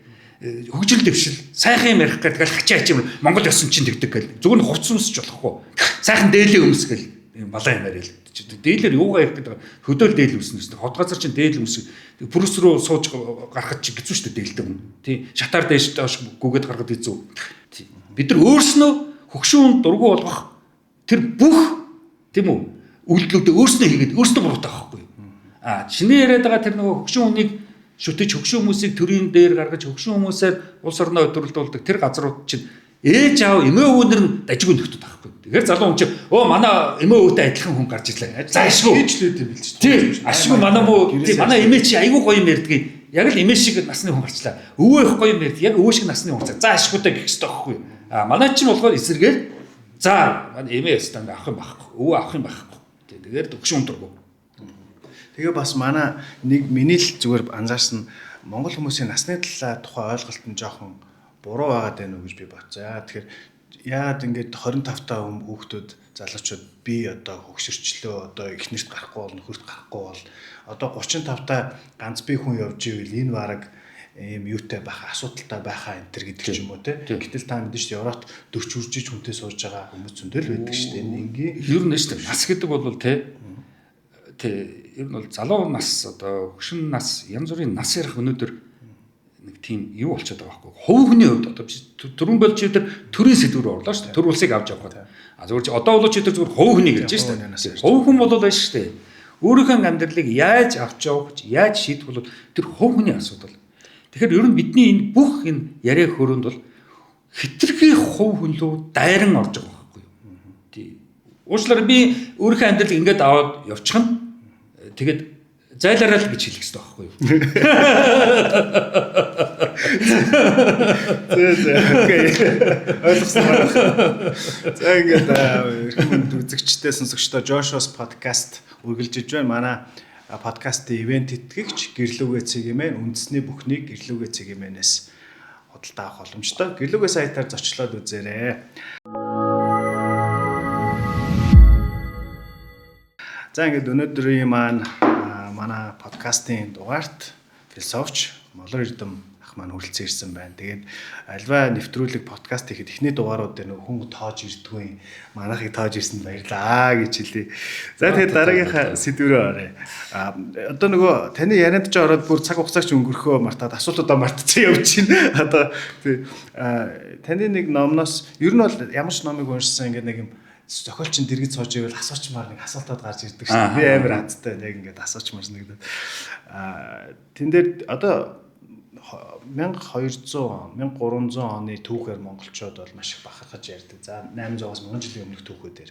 Тэгэхээр та ерөнхийдөө номон дээрээ ч дурддаг, ярилцлагууд дээр ч дурддаг. Энэ үеийн монголчууд, өнөөдрийн монголчууд хоёр тусдаа өөр хүмүүсээ гэдэг. Энэ бол нөгөө ихэнх монгол хүмүүсийн нөгөө үүнэт бараг шашин шиг үздэг зүйл рүү ингээд хилчиж байгаа нэг өвдөлт өгж байгаа зүйл шүү дээ. Гэтэ таныг нөгөө өвдөх гэж биш ингэж өөрийнхөө өөр өнцгийг ойлгуулж бараг таны зарим яриа чинь нэг загналт шиг санагдаад байхгүй. Гэтэ тэгэл загналт. Гэтэ энэ дээр бол надад бас нэг асуулт байгаа даа. Тэгэхээр та энийг яагаад та тэр үеийн монголчууд өндөр биш гэж. Одоо тэгэл бас л нөгөө шинжлэх ухаанд бол орно л доо. Тий ер нь бол 800 жилийн өмнө хүн төрлөختөн өнөөдөр шиг юм олон байгаагүй. Тий тэр бүүнч өгөхгүй хэдэн 100 сая зөвхөн байсан. За 800 жилийн өмнө дэлхийд их цөөхөн хотууд байсан. Их цөөхөн улсууд байсан. Хэлэгж ерөөсөй байгаагүй. Тийм. Одоо энэ Монгол улсын нэлжин бол 49 оноос хойш л батлагдсан шүү дээ. Тэгэхээр 800 жилийн өмнө хичнээн хүн амьдардаг байсан. Хэдэн хотууд байсан гэдгийг маш сайн бодох хэрэгтэй. 800 жилийн өмнө энэ Монгол одоо бидний энэ байгаа Монгол нутагт бол ерөнхийдөө хүн байгаагүй. Тий. Байсан жилийн өмнө үү? Тий. Байлаа гэхэд яг жоохон малчд байсан бах. Одоо уугрууд энэ Төв Азийн манжууд, уугрууд тийм үү? Торгоны замаас цаашаа явсан ийм зүгээр тайран өнгөрдөг л нутаг байсан. 100. Тий. Өвөл бол энэгээр хэмжээ байхгүй шүү дээ. Тий. 100-ны цагтал. Тий. Зүгээр яг хоорондоо бэлчээр булаацалдаж тэр үеийн цагаагаараас хамаарат хоорондоо бэлчээрээ булаацалдсан хэрүүл, зодон тийм үү янз бүрийн зөрчил тэмцэлтээнүүд бол маш их болж исэн. Тийм тэгэхээр тэр зөрчил тэмцэлтэй тэрийг одоо сүүл тийм үү одоо дэлхийг эзэлсэн ч гэдэг юм уу тийм дайм болоод ялсан ч гэдэг юм уу тэгж ярьж ерөөсөө болохгүй. Тийм ер нь бол одоо сүүлийн үед бүр юм баатрууд зураад байна шүү дээ. Тэгэхээр тэр үед ийм баатрын хувцас байх ч боломжгүй. Тэр их сэлэм, тэр их жад, тэр их сүрлэг хувцснуудыг хэн хийх юм? Одоо малчин эмхтэй сууж байгаа тэр хувцснуудыг ноёх юм уу? Хадгах юм уу? Тэр их жад сэлмүүдийг чинь хаанаа хийх юм? Тийм. Тэгэхээр ийм худал баатрын зургууд зурхаа одоо ерөнхийдөө зогсоох хэрэгтэй. Энэ бол ямар ч утгагүй. 800 жил зүгээр л интернет руу ороод 800 жилийн өмнө дэлхий дээр хэдэн хүн амтай байсан гэдгийг л харах хэрэгтэй. Тэгээд хэдэн хотууд байсан. Тэг цөөхөн хотууд байсан. Тий 800 жилийн өмнө бол ерөөсө тэр чи одоо дундад зууны ихэн үе байхгүй. Европ бол бараг л дундад зуунд бараг л дүнгэж үүсгэж ирсэн. Тэг юу ярьж байна? 800 жил ч тий. Тий 800 жил. Тий 80 жил биш шүү. За түрүүн чи Америкийн байшингуу 100 жил гэсэн. Би чи Европт ингээл очиод Германд ингээл очиод их сургуулиуд нь 400 жилийн түүхтэй. 400 жилийн өмнө үүсчихсэн. А бид нар ч их 40 жилийн өмнөх юм уу 80 жилийн өмнөх юм аа 100 жилийн өмнөх байшингуудаа эртний байшингууд гэдэг аахгүй. Эртээр үе юу эртээр үе. Манай бүх юм эртээр үе биш байхгүй юу. Социализмын дуу дуулахад хүртэл дээр үеийн дууч гэх шиг. Асуулт руугаа буцаад оръё. Энэ одоо жишээлбэл Америкийн 10 жилийн хичээлд нь high school гэж ярьдаг тий. Одоо түүхэн хичээл ба World History гэдэг. Энэ хичээл дээр Монголын энэ эзлэн төрөмгийлэл, Монголын энэ тухайн үеийн одоо 800 жилийн өмнөх энэ одоо дайлаар байлдаж исэн голдуу дандаа дайнд ажиллах ерөнхийдөө голдуу. Гэтэ энэ бол байсан гэдгийг баталж байгаа. Нэгт хоёрт би таны тэр ярилцлагыг үзээд бас ингээд нэг ресерч хийж үтсэн. Тэгээд энэ ДНК-гийн 1200 онд амьдарч исэн хүмүүсийн одоо ДНК-н дээр шинжилгээ хийгээд тэгээд өнөөдрийн энэ монголчууд дээр шинжилгээ хийхээр энэ нэг байгаа байхгүй. Тэгэхээр энэ шинжилгээ ухаан юу гэж юм. Тэгэхээр бид нэг хүмүүс юм байна гэж байгаа. Гэтэ та болохоор огт амьдарч байгаагүй шүү дээ. Малчид амьдарч исэн гэх. Үгүй энд байж та бид нар ярих хэрэгтэй. Энэ ч шүү дээ. Тэ эн чинь наад монголчууд гэдэг энэ дээр байна шүү дээ. Монголчууд гэдэг энэ Монгол улсын хил доторх монголчуудыг хэлээгүй байхгүй юу. Тий. Ерөнхийдөө энэгээр байсан. Тийм үү Казахын, Киргизийн, Каспийн тэнгисийн тэргээр байсан. Зүүн тишээ Манжийн нутаг руу орж ирж исэн. Одоо бид нар чинь Манжи адуу гэж хариулж хулгай хийдэг тийм үү. Тэгэхээр ийм өргөн том нутаг дээр байсан малчин ардууд. Тий. Тэгээд тэдний чинь эхлээд татарууд гэдэг байсан. Тий. Тэгээд татаруудаас хойш тийм үү. Тэгээд хүнүү гэж нэрлэж исэн. Татаруудаас өмнө тийм үү нөгөө юу гэж байсан. Шөөбөр ардууд байсан. Нөгөө скитүүд гэж бас байсан. Тийм скит гэж байсан. Сүүлдээ татар болсон. Сүүлдээ хүнүүс үнүү болсон. Сүүлдээ уугар болсон. За уугараас өмнө одоо чи битрээ ярих гээд байгаа Монгол гэсэн бас ийм ардууд байсан. Тийм. Тэгэхээр зөвхөн энэ Монгол улсын бол энэ Монгол улс бол чиний тэр яриад байгаа Монгол гэдэг түүхтэй ямарч хамаагүй. Энэ чинь 21 оноос хойш байгуулагдсан. Энийг тойрсон өвөр Монгол буряд Казак халимгуудыг нийлүүлсэн, Тувааг нийлүүлсэн ардуудыг бол Монгол улс гэж байгаа. Тийм. Тэгэхээр бид нар чинь энэ юм ярихаар ингэж байгаа байхгүй. Энэ Монгол улсын түүх юм байна гэдэг байгаа. Үгүй байхгүй юу? Монгол улсын түүх 21 оноос эхэлсэн. Би бол тэрнээс өмнөх ардууд бол байсан. А тэгвэл ихэнх нь бол Төв Азад байсан. Яг бол дулаахан газар мал хариулж болдог байхгүй. Энэ нутагт өвөл мал хариулах юмч боломжгүй. Энд бол зөвхөн зуншчил байсан. Тийм. Өнөөдөр техник технологи хөгжчихөөд л бид нар өвлжиж болоод байна шүү дээ. Тэгээс энд бол зүгээр хинж байхгүй өвлжихэд бол маш хэцүү. Яг алдаа нуруу янз бүрийн уулуудын завсраар бол яг өвлжиж болно. Тий. Яг тал дээр гэр бариад 800 жил өмнө. За тэгээд би харин хэлээд шүү дээ. Чиний тэр яриад байгаа дотор одоо хоёрт нь бид нар нэг юм ярих хэрэгтэй. Түүх гэдэг бол шүү дээ. Дандаа улс төрчсөн байдیں۔ Тий. Нэгдүгээрт. Хоёрдугаар түүх гэдэг бол зөвхөн номноос л бид нар ярьдیں۔ Чи бол нэг ном л ярьж байна. Тэр номыг чи хэн бичсэн? Ямар зорилготой бичсэн? Тэр нэгдүгээр чухал. Хоёрдугаарт байна шүү дээ. Улс төрчсөн нэг ойлголтыг бид нар. Өнөөдөр бид нар байна шүү дээ. Орос хятад гэсэн капиталист ертөнц барууны орнуудын хоёр том үзий яддаг хоёр орны дунд бид нар байгаа. Тийм учраас Хятадын эсрэг, Оросын эсрэг бидрийг сумлахын тулд Америкууд болон Японууд болон тийм үү Англи барууны ертөнц бол ийм хачин худал номуудыг сүүлийн үед маш их бичиж байна. Монгол нэртэй, Монгол орчин үеийг авчирсан, Монгол орн тэгж ялж явсан, Оросуудыг тэгжсэн, Хятадуудыг тэгжсэн, энэгээр дан хийгээл эзлээд л та будаа болгож исэн гэсэн номнууд бол одоо бүр хитрхи олон болсон. Би одоо мэдэн шин Амазон руу ороход ирсэн Монгол гээл тавихад ирсэн бүр хэдэн 100-аар номнууд одоо бичигдчихсэн. За тэгээд эн чинь юу юм бэ? Яг бол бидрийг зүгээр л хоёр дахь Украин болох гэдэг байгаа байхгүй юу? Орос гэт хоёрыг үзэн ядуулж байгаа л яг 90 онд бидрийг арчлыг хийхин тулд лангууг зориуд хоосолж исэн. Бүр зориуд хоосолж исэн. Агуулгуудаа дүүрэн хоолонд байхад зориуд 21 дугаар тогтоолыг зөвшөөрүүлж бүгдийг ховчлуулахын тулд ховчлохыг ард түмнийг зөвшөөрүүлэхийн тулд өлсгсөн байхгүй юу? Тэр чинь сая Венесуэлд бас боллоо шүү дээ. Венесуэлд бас лангууг нь хосолж аваад тэгээд Америкч нөгөө юуных нь нефтийнх нь цоногуудыг булааж авах гэж ард түмнийг зөвшөөрүүлэхийн тулд өсгдөг чинь бүр эртний ийм арга байхгүй юу. Тэгэхээр бидний энэ Монголыг чиний дээр яриад байгаа ДНК тийм байна, тэр нь тийм байна, энэ нь юм гэдэг байгаа чинь маш их асуудалтай. За Чингис гэдэг нэр чинь ч өөр асуудалтай. Казахстан чи очиод Чингисгээд асуугаараа. Бүгдээрээ энэ хойдлын энэ голын энэ л хэлсэн шүү дээ. Тий бид нар жоохон гадагшгаа гарч сонирхох хэрэгтэй. Киргиз явах хэрэгтэй. Тэгээ бидний ярьж байгаа чи өтөрийн ярьж байгаа ярианы Монгол гэдэг хэлээр яриад байгаа энэ үгнүүдийн 50% нь Төв Азаас ирсэн шүү. Торгоны замаас ирсэн. За тэгээд торгоны замд болж исэн зөрчилдөө, мөргөлдөөнүүдийг бид нар бас ярих ёстой. Маш их юм ярьж ээж 800 жилийн өмнөх мэрнүү гэсэн зүгээр одоо тий нэг л их сөрхийн өгöd байгаад л тийм үү англиар яриад л гадагшаа татгашаа гүйлдээд л хүн амтан ялаад л дийлээд л тэр үед дийлээд их тийм олон хотч байгаагүй. Тий. За энэ бол философч Молор Эрдэнэ юм маань тий үзэл бодол шүү. Үзэл бодол биш. Энэ бол боловсрал. За хоёлаа энэ нөгөө хүмүүсийн эмзэг сэдвээс гараад одоо буцаад нөгөө зүгээр шүү дээ. Тий биенд хэрэгтэй шүү дээ. Багтаатай болно шүү дээ. Уур нь үрээд ингээд. Зөв шүү дээ. Уур сайн байхгүй. Ер нь сэтгэлийн хөдөлгөөн сайн хөдлөх хэрэгтэй. Уурдах, уйлах их сайн. Ер нь үнэн хин баталдаг. Үннийг үү? Үннийг бид нар яаж ялгаж таних юм? Үнэнг биднэрт энэ үнэн гэж хин хэлж өгөх вэ? Яг ерөөсө бидний нэг үнэн болвол энэ их амар хатуу хөтүү цаг агаарт рийг даваад тийм үү нэг жоохон дулаан үлрэлтэй золгож чадж байгаа маань одоо яах чаргагүй тийм үү үүсгэхийн аргагүй үнэн.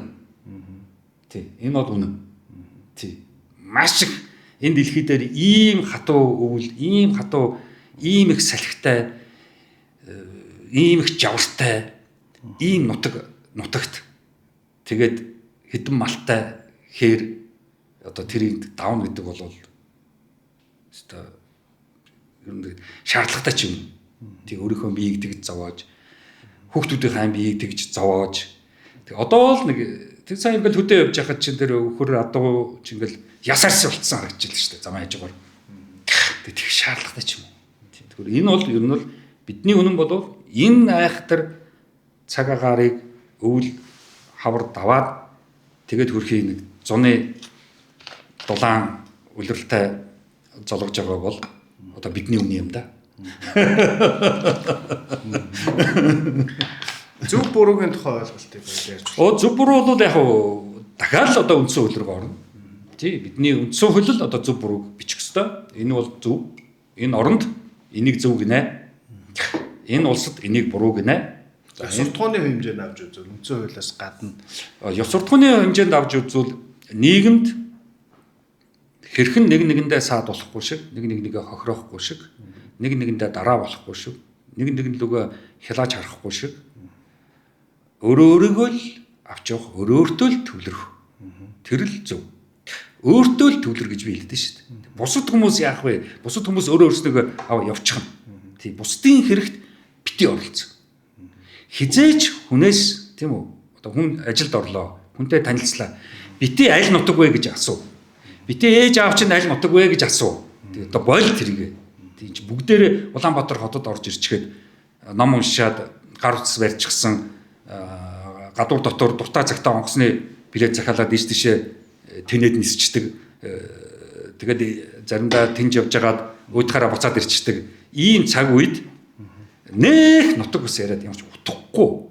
Зүгээр яг хөдөө мордод авчигаад тэгээ нэг малчинтай таарлдвал одоо нэг нутаг ус ярьж болох юм. Танах одоо хаана өвлждгийг, хаана цумшдгийг. Тэрнээс орчин үеийн Улаанбаатарт тийм үү одоо орчин тэр залуу хөвгөд октоудаас нэг нутаг асуугаад ээж аав нь аль нутаг одоо тэргүй нутаг ярих бол ичмээр. Тэгээд одоо чи Америкт байж байгаа чинь тийм үү? Энэ манай Лос Анжелес төрсэн. Манай Лос Анжелесийн залуу байж штэ. Энэ залууг ажилд авнаа. Манай нутаг юм байна гээ. Тэгдэггүй үстэй. юм бол галзуу. Тэгээд нэг их сургууль дээр очсон чинь баахан Нью-Йоркийн профессор багш нар байсан. Яасан гэсэн манай энэ нөгөө Нью-Йоркийнхан Тийм үү? Энэ тэнхмийг багш нар шүү дээ. Тий. Нотгарахад ингээд байж идэг юм. Яг нөгөө тоглоом шоглоом болгоод нөгөө манай Нью-Йорк гэх нөгөө пивны ширээний ард бол нэг тиймэрхүү хөгжилтөө яриа нөгөө яг тэр хоёулаа нөгөө нэг зүйлийн талаар ярихад хоёулаа Нью-Йоркийн чинь ярих сэдв болж магадгүй хоёулаа нэг пив гоё юм ярьж магадгүй. Тэрнээс ажил авахд бол тэр бусад Нью-Йоркийнхаа намдаа авчихсан энэ сууж авахгүй зү. Тэгээ Нью-Йоркийн нам бүгдээр Нью-Йоркийн намд үлээд тэгээ тэр нам нь тийм үү ялаад тийм үү тийм байхгүй. Тэгээ тэр түрүүн битэр тэр парламент ирлээ шүү дээ. Яг бол ер нь бол энэ олон нам гэдэг чинь тэрийг л хэлээд байгаа байхгүй. Яг бол олон улс төрийн тийм үү ингээл Монгол хөгжин энэгүй Монгол хөгжин гэсэн тэр улс төрийн онолууд юунуудыг бодлогоодыг өрсөлдүүлэхийг л парламент гэдэг байгаа байхгүй. Үгүй бүгдээрээ адилхан юм бол тэр парламентын хэрэг Монголд ерөөсөй байхгүй. Өнөөдрийн байдлаар бол парламент ямар ч утгагүй, ямар ч хэрэггүй. Тий зүгээр л ардын нам дээр хурлаа хийгээл ардын нам дээр шийдлээ гаргаад явцсан дээр. Тий бус нь тэгээд одоо яадаг зүгээр дундаа очроо бус нь тэгээд морио үйдэг юм уу яадаг гадуур тэндэг юм уу тий. Би танаас нэг юм төсөөллийн асуулт. Танд бүх эрх мэдэл байна гэд хоёлоо төсөөл. Тэгээд энэ бол угаасаа энэ нэг тийм гайхмар зүйл биш. Мянган жил л нөгөө хаадуудад бүх эрх мэдэл нэггүй хүний толгон дээр байгаад бүх шийдвэрүүдийг гаргаа явцдаг байсан шүү дээ. Тэр шигээр хоёлоо төсөөлье. Тэгвэл та яаж одоо ямар алхмыг хийх вэ? Одоо Монголыг энэ одоо бид нэг шаварч суудсан машин гэж төсөөлөх юм бол ямар алхмуудыг хийж эндээс хамгийн богино хугацаанд харгис үйж болон тэр нь гарах вэ? Үгүй яг хамгийн түрүүнд монгол хэлнээс л эхэлнэ. Тэг яг энэ үгийг ингэж л ойлгоно шүү гэдгээс л эхэлнэ. Тийм тэрнээс одоо түрүүний чинь хэлдэг тийм үү? Энэ бол яг таны санаа юм байна, таны үзэл бодол юм байна гэж болохгүй. Яг бол тэр чинь бид нар чинь хэлний замбараагүйтэл хэлний монгол хэлний төөрөгдөлд орсон байхгүй юу? Ямар үгийг хизээ хаана хэрэглэх вэ гэдгээр мэддэг байхгүй. Чи одоо англид байхад ямар үгийг хаана хэрэглэх үү, хэнд хэрэглэх үү гэдэг маш сайн мэдж байгаа. Тэгээ одоо жишээлбэл оюутнуудыг тийм үү 20 хэдэн оюутан суудагчаад лекц уншчихад тэгээд оюутан болгон тийм үү багшаа би тантай санал нэгтэй биш байна. Энэ бол миний бодол. Яг таны саяны хэлсэн хичээлч бол таны бодол юм байна. Чи хэзээ ч итгэхгүй шүү дээ. Чи хэзээ ч итгэхгүй чи Эйнштейний физикийн том яв тийм үү? Яг Эйнштейний л бодлоо доо гэж чиглэхгүй шүү дээ. Тэгэхээр бидний энэ үзэл бодол, үзэл санаа, энэ хүний санаа энэ хүн энэгвэрэл гэдэг чинь хамгийн аюултай байхгүй юу? Энэ Эрдэнэтэд нэг лекц унсны дараа тентхийн нэг зохион байгуулж ирсэн эмэгтэй надад лекцийн дараа тэгж хэлжсэн. Гэхдээ тэгэл Молнор Эрдэнэгаа энэ бүгд чинь тэгэл хүн тэгэл өөрөөрөө л ойлгох штэ тийм ээ гэжсэн байхгүй. Тэгм бол би тэгвэл би ярих хэрэггүйсэн. Тий. Нэгэн ойлголттой болох гэж би ярьж штэ. Тий. Тэгсэн чи өөрөөрөө ойлгох. Тэгвэл нар ямар ч одоо 30 хүүхдэд хичээл заачаад хүүхд толгой өөрөөрөө л ойлгох штэ.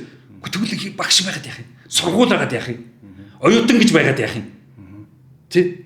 Би ч энэ төмд бас лекц уншиг оюутан тийм хачи юм ярьдаг гэсэн үг.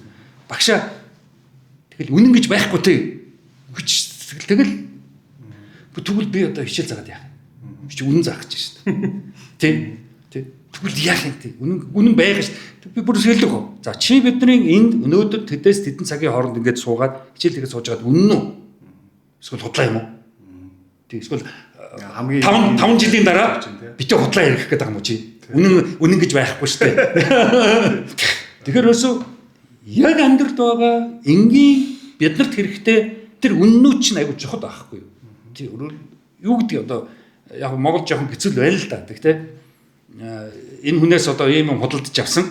Үнэн гэж л тэр юмыг дэлгүүрээ судалж авч байгаа шүү дээ. Худлаа юм гэж хизээч худалж авахгүй шүү дээ. Машин бариа явж байхдаа тийм үү? Ямар ч байсан дөрмээр явах байхдаа гэдгийг л зарчимдаж яваал тэгэл одоо тийм үнэн мэдэхгүй хүмүүст мөргүүлж байгаа шүү дээ. Тий. Одоо үнэн байхгүй үл чи өдөр машиныг гарцаарч гарч чадахгүй шүү дээ. А энэ ногоон гэрэл худлаа гэж зогсоод шүү дээ. Тий. Уул нэг чи улаан байхгүй юу? Тэг яг ногоон гэрэл надад ч хасаагаад байгаа юм. Тэгээд чи өдөр гадуумж гарч чадахгүй байсараа дууссан шүү дээ. Тэгэхээр ямар нэг байдлаар нийгэмд хүмүүсийн дунд үнэн байгаас өөр аргагүй. Тэр байсан учраас бид нар өнөөдөр хүрчээд явж шүү дээ. Бүхэн худлаа үнэн байхгүйсэн бол чи өдөр ингэж сууж авахгүй шүү дээ. Та нийгмийн харилцаанд шүүмжлэлтэй ханддаг. За ингээд энэ энийг засчвал зөв юм даа гэд эренблүүл хамгийн чухлуудаас нь ганц хоёрыг дурдвал нийгмийн харилцаанд чинь бид нэг өдөр болгоо ороод Улаанбаатарт за хүмүүс стресстэй гэхэд эн чинь яг үндэ нийгмийн харилцаанаас аюух хамааралтай байдаг шүү дээ. Тий. Ер нь бол тэгэл мөнгөтэйч, мөнгөгүйч, шашинтайч, шашингүйч ажилтаач, ажилгүйч бүгд асуудалтай байгаа. Асуудалгүй хүн энэ ороод байхгүй. Мөнгөтэй мөнгөө яаж өрөх үү гэсэн асуудалтай байгаа. Мөнгө нь яаж мөнгөтэй болох гэсэн асуудалтай байгаа. Тэгэхээр бусад хүн асуудалгүй юм шиг өөрөө зөвхөн асуудалтай юм шиг тэр хандлагаас л одоо салах хэрэгтэй. Бүх хүн тэр хүнтэй яг адилхан асуудалтай явж байгаа шүү. Тэгэхээр тэрэн дээр өөрийнхөө асуудлыг битээ одоо нэмээд өөрөө ганцхан асуудалтай юм шиг. Тэрийг л бид нар хамгийн түрүүнд эхлэх хэрэгтэй. Хүн бүр асуудалтай шүү. Хөгшин залуу, эрэгтэй, эмэгтэй одоо юу гэдэг мөнгөтэй мөнгөгүй, ажилтаа ажилгүй. Гадаадад байдаг, Монголд байдаг ерөөс хамаагүй. Одоо гадаад байдаг гэдэг асуудалгүй хүн биш шүү дээ. Бүр Монголоос ч илүү асуудалтай явж байгаа шүү дээ тэр нөхдөд чинь. Өнөөдөр өвдөж болохгүй юм чаа. Тийм шүү тийм. Тэгэхээр асуудал харин тийм. Энд чинь бол тэгэл уцаад таслал алга болчих шүү дээ. 7 хоног өвдөчгöd нэг асуудал амьдрч. Тэгэхээр бүхэн асуудалтай хүний асуудал дээр бити өөрийнхөө асуудлыг нэг чухал юм шиг урдуур тавих гэж бүдүүлэх дээр л гэж хэлмээр байна. Тий. Энийг айгуу сайн ойлгочих юм бол нөгөө бид нэр адаглал яагаад артлын машин сигналдаад байгааг ойлгох чинь тий. Тэгээ бид нэр бас энгийн юм жижигхэн зүйлүүд дээрээ анхаарч бол нөгөө харц мөргөлддөг штэ. Харц мөргөлдөд амар эн чинь нэг сонин уур амьсгалаас 2 хүн харц 3 секунд мөргөлдөд ивгүй штэ. Танихгүй юм тий. Инээмсэлждэг тий. Араатантай ч харц толгох гэдэг штэ. Тэгэхээр өнөөдөр араатанлаг байна штэ. Тэгээ монголчуудын харц ерж байгаа араатанлаг байна штэ тийм үү? Тэр ч тодорхой байна. Окей. Чантай үснэ харцыг тэгээд чи маш их араатанлаг байгаа байхгүй юу? Тэгээд нөгөө талдаа юм хүн ёсны маш их зөрчилтэй артсан. Тэр нь бол хүн ёсны бүх чухал асуудлууд эрхэмлэх ёстой бүх тэр эрхмүүд манад бол ерөнхийдөө алдагдчихсан, хаягдчихсан. Тэгээ түрүүн би бас ярьж шүү дээ. Тэр одоо тийм нэг нь бүх хүн асуудалтай байхад өөрийнхөө асуудлыг бити нэмж тийм үү хүн дараа гай болоод дээ. Хоёрдугаарт нэг юм байдаг байхгүй юу? Ерөөсөө л хүмүүс тэгдэг юм чинь нийт нэг ч заах надад ч бүр яг тийм аймаг мух байхгүй юу? Тэгээ би нөгөө оюутнууд лекц үзэж хаад би чи яг нэг цагтаа ирдэг байхгүй би чи одоо цаг барих бол одоо надад бол одоо маш чухал асуудал байхгүй маш чухал эрдэм одоо чи сайн харж байгаа өнөөдөр 30 минутын өмнө ирсэн тийм ямар ч лекцэнд ямар ч уулзалтанд ямар ч ярилцлагад би хизээж хоцорж байгаагүй би хоцрох гэдгийг мэддэггүй тийм тэгээд оюут надад хэлжсэн мөхөө гэхдээ багшаа оюутнууд тэтэ тэргүй 10 минут 15 минут хожигдож ирнэ та тэгэл 10 15 минут хожигдоод ирж байгаа ч дандаа цагтаа ирсэн байх юм гэж байгаа байхгүй тэгвэл би ээжсэн байхгүй тийм би та нарыг дагаж тийм үү цаг барьдгүй хүн болохгүй шүү багшаа тийм хэлээд байна тийм уушлаарай тийм өөрөө одоо яаж байгаа мэдэхгүй зайлал хөргөө тэгээд ээжигээ өрөвдөг аавгаа өрөвдөг шигэл багшаагаа өрөвдөж байгаа юм тэгээд тэгж байгаа тийм өөрөөр энэ цаг барах бол миний хувийн эрдэм тийм өөрөөр хүмүүс тэртээ тэргүй цаг барьдгүй гэд би хизээч цаг барьдгүй болохгүй уучлаарай тийм тэгэж хүмүүсийн хийдэг дураараа хийгээд заяшчихсан бүтлгүй өвлөлүүдийг угаасаа л монголчууд хоцордог штэ. Тэгвэл тэгээд би дуусах байхгүй. Тэг өнөөдөр би энд одоо сууж байхгүй.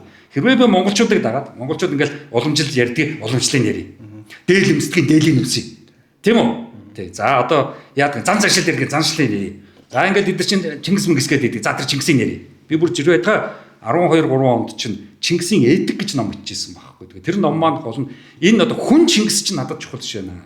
Тэр Чингис гэдэг байгаа ямар нэгэн тийм ойлголт яваад байна энэ хүмүүсийн дунд. Нэг сүнслэг юм яваад байна. Нэг амин сүнс яваад байна.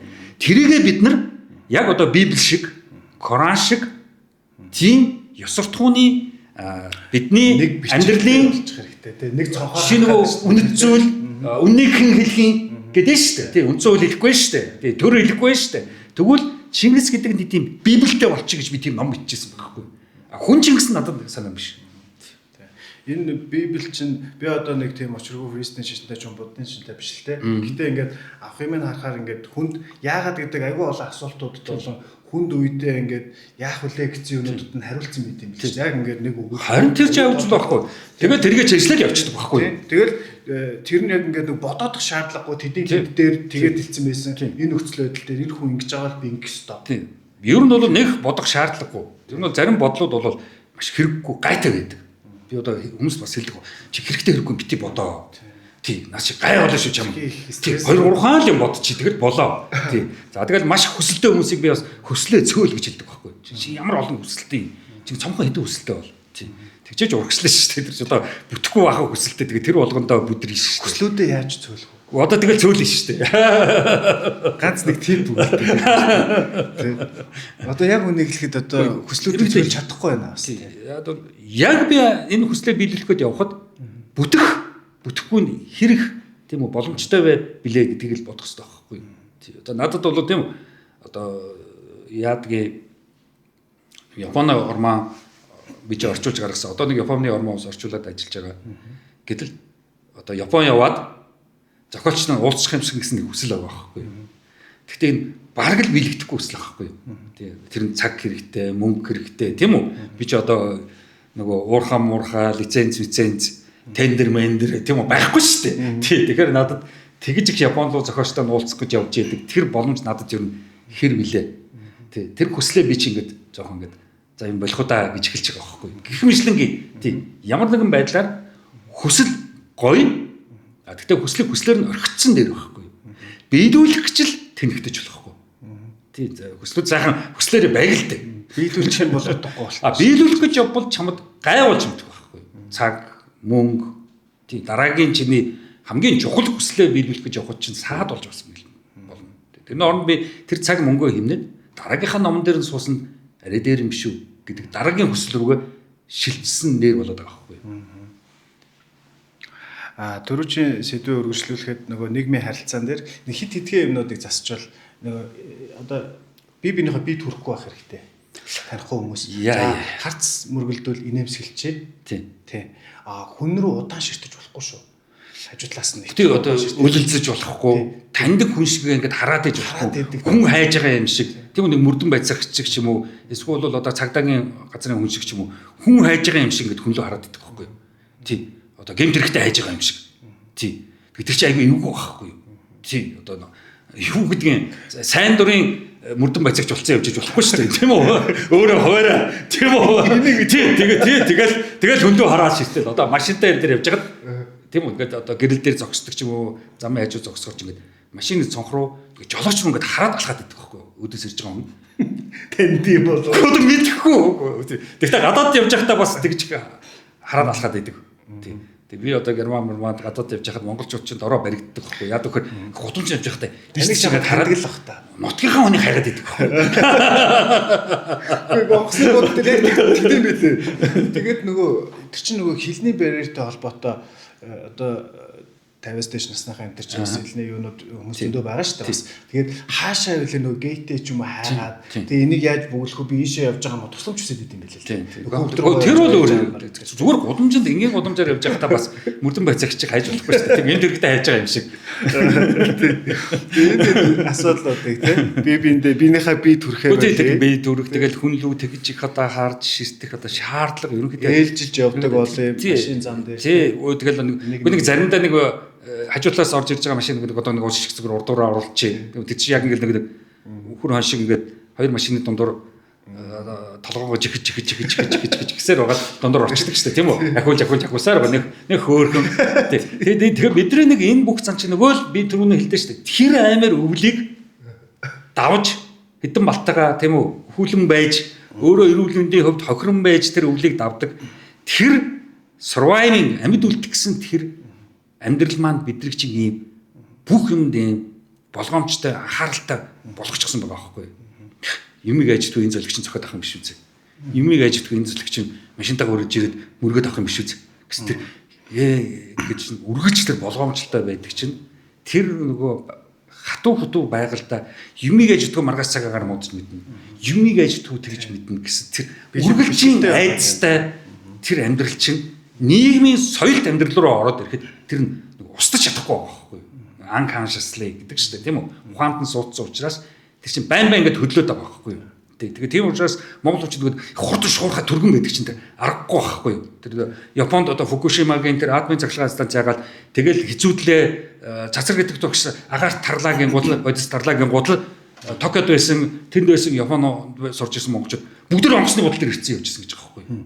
Тэгээ тэр чинь ерөөсөн тэгтээ маш их хурдан яаж өрөө рүүгөө гялс гүйж ороод өөрийнхөө хэдийн юмнуудыг чамдаамдаа хийж аваад гялс бочиж гараад гялс юу онгоцны бодол орно гэдэг тэр хурдан юм чи яг нөгөө хатуу хөтөө байгальд гялс хөдөлгөх нь байж байгаа байхгүй. Япон хүн чинь тэгж чадахгүй. Япон хүн чинь явна гэж төлөвлөн, ямар хуцаа авч явах уу гэж төлөвлөн, чамдаамаа ямар чамдаамаа авч явах уу гэж төлөвлөн.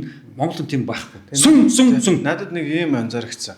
Бид нэр ерөөсө бүгдээрээ яараагүй мөртлөө яарцсан юм шиг хэв маягтай байна. Тэр нөгөө яваад байгаа байхгүй юу? Тэр ёсоо чи нөгөө ДНК ярих юм бол тийм үү? Айж сандардаг, болгоомжтой байдаг тэр ДНК чинь баргалж явж байгаа. Юунд би бас яг үнэглээд гайгүй 50 байсан.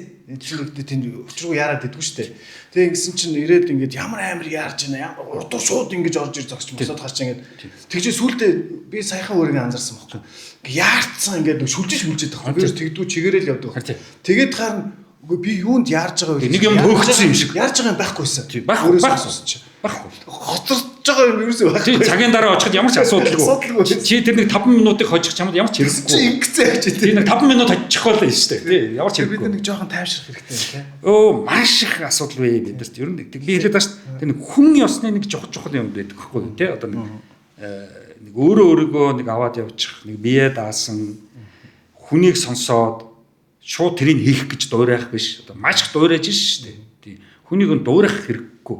Тий яг л өөрийнхөө би ийм онцлогтой энүүгээрээ яваад энэ амьдралыг тийм үү барнаа гэсэн хүнчдэг нь удахгүй шүү дээ. Одоо тэгэл чи одоо нэг чинь хэдэн жилийн дараа тэгэл тэтгэр мэдгэрээ бодоод эхэлнэ шүү дээ. Тий удахгүй шүү дээ. Жохон байж байгаа нэг 50 гарлаа тэгэл тэтгэрээ бодоод эхэлнэ шүү дээ. Тий за мэгтэйчүүд тэргүй манайч тэгээд яа Монгол улс чинь нэг хүн цөөдөөгөө мэдэхгүй бүгдийн тэтгэвт гарах шүү дээ байхгүй. Цэрэг мэрэг цагдаагийн айрын морь тэгээ бүгд чи сая ч юм байна шүү дээ. Герман ч бүр хэрүүл болж ээж баргалж тэтгэврийн насыг сунгаж байгаа байхгүй. Ууд тэд чи 65 даа гардаг гэсэн байхгүй. Тэг чи 65 хитрхүү залуухан байна. Энэ хүн чи дахиад 10 жил төр улсад хэрэгтэй хүн байна шүү дээ гээд одоо сунгах гээд байгаа байхгүй. А бид нар ч бол улам богиносгож байгаа шүү дээ. Тий. Манай ээж жишээлбэл ингээд ер нь тэтгэврт гараад айгуу дургүй байсан. Яахан гарч гоёхан толонтой. Тий шүү дээ. Зөндөө юм болж байгаа шүү дээ. Гой шинэ хувц үзмөр байна. Тий шаалмаар биш дээ. Тэгэл яг тэгэл хүн чинь нөгөө нэг нийгмийн одоо хүн учраас одоо амтан гэж хэлж болох байх. Нийгмийн хүн учраас нийгэм дотроо хэл яриа, сэтгэлийн хөдөлгөөнөөрөө тэжээгдэж тэндээсээ ирч хүч авч энерги авч явдаг байхгүй. Тэндээс салгаа ичж шүү дээ. Одоо тэр гэртээ суу. Битээ хөдөл. Гэртээ суу. Гимнастик болж байгаа. Тий. Эрэгтэй хүнийг гэртээ суу. Битээ хөдөл. Тий. Одоо тэгээ машин бариад хүүхэд цэцэрлэг төрж өгдөг, сургууль төрж өгдөг жолооч нар л болчих шүү дээ. Ээж нар болохоор одоо бэбиситерүүд болчих шүү дээ. Тий. Энэ дээр яг тэр таны сүүлийн яриан дээр чинь нэг чухал асуулт асуух гэжсэн мартчихлаа. Энэ манай Монгол залуучууд ээж аавдаа арай хайргүй хандаад байна уугүй юу гэж би ингээ анзаарсан. Тэр нь болохоор үгүй өөрийгөө өсгүүлж ийснаа шууд хүүхдтэй болсноо хүүхдээ зүгээр ингээ хүүхд тасрагч болгоод ингээ үлдсэн нэг хитгэн нас байгаа шүү дээ. Үний амьдрал чинь лимиттэй. Хитгэн цаг хугацаа 5-10 жил магадгүй байж хат нь хүүхдээ аваачаад өгчдөг. Тэр хүмүүс чинь ингээ хизээ Европ тим байсан юм бэ. Эдгээр энэ Америкч чинь гадуур гараад хэрвээ хамаараа үйл төр ач нарыгаа харна. Тий одоо өвчтөе асрах айгүй чухал үед бол тос олдгүй яг хөө чухал болгоо. Тэрнээс зүгээр л одоо хүүхд харах хэрэгтэй гэсэн тийм ойлголттой явж одоо тэрүүл хийгээд тий маш их осолтой л да. Тэгээ яг сүүлийн үед одоо чи их хайхтар ДНК манка ярьдаг юм байна шүү дээ. Тэгвэл яг шинжлэх ухаан жоохон ярил л да. Би чи олон жил шинжлэх ухаанаар явсан, физикээр явсан. Зүгээр яг сүүлийн үед бол тарих судлаачд бол судалгаагаар гаргасан байлээ шүү дээ. Өөрөөр хөгшрөхтөө яг л өөрөө өөртөө хөгшрөх гэсэн. Тэгэхгүй л бол ерөөсө тарих чи муудай шүү гэсэн. Хүүхэд гарах бол тарихыг улам муудахдаг гэж байгаа байхгүй. Хөгшин хүмүүс. Тий. Ерөөсө тэдний тэр дуу чимээ, тэр их юунд бол ерөөсө тарихын дийлэхгүй гэж байгаа байхгүй. Амар яа. Тарихын маш муу гэж байгаа байхгүй. Тэгэхээр ер нь бол хүүхэд хөгшрөөд хүүхэд харна гэдэг бол тарихын дэх муу шүү гэсэн байгаа байхгүй. Гэтэ одоо бити хар гэж байгаа юм шиг л зайлшгүй шаардлагатай тэгэл манайч одоо мэдэн шүү дээ. Ер нь яаж танилцаж, яаж гэр бүл болж нэг хүүхэд гарах болчдөг. Тэгэнгүүт нь яг л амтэн шиг л нийлээл тэгэл хүүхэд гарах болчдөг. Тэгэл одоо хормон хийхгүй болохгүй. Одоо тэгэл цаашаа нааттайгаа одоо амьдрахаас өөр аргагүй гэсэн тийм ерөнхийдөө гарцаагүй байдал орж ил хүүхдтэй болоод байгаа шүү дээ. Хүүхдтэй болъё гэд болсон хүүхдтэй үнэхээр хайртай хүмүүс бол баргалж хүнээр хүүхдээ харуулахгүй байхгүй. Өөрөө л харах байхгүй. Тийм одоо миний бодлоор болохоор ээж аав нартай хайрлаад үлдсэн хэдхэн богинохон цаг хугацааг нь гоё аяллаг, өөрсдөндөө зориуллаг. Гэхдээ заавал ийш тийш аялах хэрэггүй. Зүгээр яг ер нь нийгмийн тустай ажлууд бас хийж болно шүү дээ. Нийгмийн тустай ажлууд. Юу л энэ бич. Тийм янз бүрийн халамжийн байгууллагууд юунд байж хаа тийм л байсан шүү дээ. Тэр Герман, Францаар явж байхад тэтгэврт гарсан хөгшчүүд 3-4-өрөө нийлээд тэгээд нийгмийн тустай ажил хийгээд байгаа байхгүй юу? Тэр их гоё. Тэг дээрэс нь гоё нөгөө дугуулангууд бүжгийн гимнастик юмнуудад их явж шүү дээ. Одоо тий. Тэг жолгосоо. Тэд нар чинь бол тэгэл одоо зөвхөн юу биш шүү дээ. Гэртээ суугаад ингэхгүй шүү дээ. Энэ тэмрээ хийгээл бич. Энэ тэнд талбай дээр хөгжим тавьчихсан. Тий ингээд хөгжүүлсэн энэ төр байж идэг шүү дээ. Баахан зүгээр тэгэл харах чинь юусоо яаж эргэлдээд байгаа мэдэхгүй тэгэл эргэлдэж өрөөл хачи хичим болдог шүү дээ. Тэгээд чинь хүн гэдэг чинь хүний нас чинь богинохон байхгүй. Маш их тийм үү юутал дистратал явахгүй болвол тэгэл дууссан шүү дээ. За гэр бүлтэй одоо ерөн сүүлийн 2 асуулт. Одоо нэг гэр бүлтэй ерөн залуучуудын амьдралд маш их тохиолдож байгаа. Би яг дунд нь байгаа болохоор ээж аав нар хүүхдүүдийнхаа одоо нөгөө сонгосон эмэгтэйгийн шүүмжлэх, залуугийн шүүмжлэх, өмнөөс нь бүр шийдвэр гаргах сал энэ оролцоо ээж аав нарын хүүхдүүдийнхээ амьдралд оролцдог оролцоог та юу гэж боддог? Өмнөөс нь хэзээ шийдвэр гаргаж болохгүй. Зөвлөж бол болно. Тэг өөрийнхөө зөвлөгөө өгч бол болно. Шийдвэр гаргахыг бол өөрөө л гаргана. Тэг одоо өөрөө шийдвэр гаргасан учраас зовлон, жаргал, бүтлгүүдэх, амьдралд саад учрах тэр бүгдийг өөрөө дуртай учраас тэргээ давж чадах байхгүй юу? Бусад хүн сонгоод өгсөн бол жоохон бэрхшээл гарлаа салчихна. Энэ их салалтууд чинь ихэнх нэр шүү дээ. Яг бол цаанаасаа шахаад лам сонгоод суулгацсан учраас амьдралын жоохон бэрхшээл гаргал салж байгаа шүү дээ. Нэгдүгээр ангид орлоо, сургуульд нь хөргөж их боллоо, сургуульд орохоор тэдэнд төгрөх хэрэгтэй ингээд ирэн гутал салж байгаа шүү дээ. Тэгээд Монголын нэгэн тэр нь юугаар мэддэг бол манайх чинь 50 бараг 50% яг 50% нь юуны өрхийн тэргүүлэгч нэмэгтэйчүүд гэдэг байгаа шүү дээ. Тэгэхээр чинь маш их лам нар гай болсон байгаа байхгүй юу? Тий. Дуртай хүмүүс суусан бол бараг салахгүй шүү дээ. Юу ч хоёулаа давна шүү дээ. Тэгээ үнэхээр гоё хосуудыг хүртэл салгацсан тохиолдол байна шүү. Яг нэг гоё би нэгэ олцоо жилд дарах уу гэж салгаа хийсэн. Харин тийм. Өдөр жилчин байж шүү дээ. Хүний нийгэмд ямар ч хамаагүй байхгүй юу? Харин би гайхаад босч бол уус үндэстэнгүүд өтөж байхгүй л. Чи одоо Америкт жил хараагүй битэр салчлаа гэхгүй ч тийм. Тэгвэл энэ ч байж шүү дээ. Энэ одон эртээр үед байж шүү дээ. Энэ ододыг хараад од болгонд нэг дүрсээр нь одоо нэрлээд тийм үү одоо юу гэдгийг хонь нохоо одоо юу гэдгийг морь гэдэг ингээд дүрсээр нь тэгээд тэрүүгээрээ дээр нөгөө одод дэлхийн огторгон хөдөлгөөнөөр одод чинь ойрдох юм уу холдох юм уу хөдөлгөөн хийж байгаа шүү дээ. Одоо бид нар шанаг долоо чинь ингээл нэг хойно гарцсан, нэг зүүн талд гарцсан, нэг баруун талд гарцсан байгаа шүү дээ. Тэр чинь одод чинь биднээс ямар ч хамааралгүйгээр юм хөдөлгөөн хийдэг. Тэр хөдөлгөөнүүдээр нь хүний хувь зай, хүний амьдрал тодорхойлогддог юм байна гэсэн тийм нэг зурхайн юм явдаг байхгүй. Тэр чинь уул нь өнөөдөр зүгээр хоцрогдчих хэрэгтэй байхгүй. Тэгэхээр чинь шинжлэх ухаантай ямар ч хамаагүй юм байхгүй. Хүний хувь зайг хинч мэдэхгүй. Хинч амьдралыг амьдарч үзээгүй. Хинч хэний хувь зайг өнөөдөр тодорхойлж чадахгүй. Хорвоо яаж ирэхийг бид нар мэдэхгүй. Ямар би бүр тэр байтгаа хэлж байгаа шүү дээ. Ямар мэрэгжил ирээдүйд орлоготой чухал мэрэгжлийг өнөөдөр хэлэх бас боломжгүй. Тийм өнөөдөр ерөөсөө 5 жилийн дараах байтугай 1 жилийн дараах юу болохыг хинч мэдэхгүй. Хинч мэдэхгүй. Тэгэхэд одоо бүхэл бүтэн амьдралыг тийм үү дарнаа тарахгүй гэдэг ч одоо гэмт хэрэг байхгүй. Ер нь бол энэ лам нарыг одоо нөгөө нэг мэрэгжлийн хяналт гэдэг шиг ламын мэрэгжлийн хяналтанд ер нь анхаарахгүй болвол ламын үүрэг юу? Хүн төрөхөд хүүхэд төрөхөд сайхан хүлээж авах. Тийм үү? Танах сайхан хүү төрлөө, сайхан охин төрлөө. Тийм үү? Сайхан одоо хүмүүжүү сайхан болгоорой. Гэ нэг сайхан урам өгчих. Хүн нас урахад за энэ хорвоогоос явлаа гэдэг айтахаа энэ хорвоогоос явуулчихдаг. Тэр хоёрын дунд бол лам нар хэрэгс хэрэггүй. Тий төрөх өгөхөд л лам хэрэгтэй. Өвчин туслаа эндгэрүүл явсан дээр шүү дээ.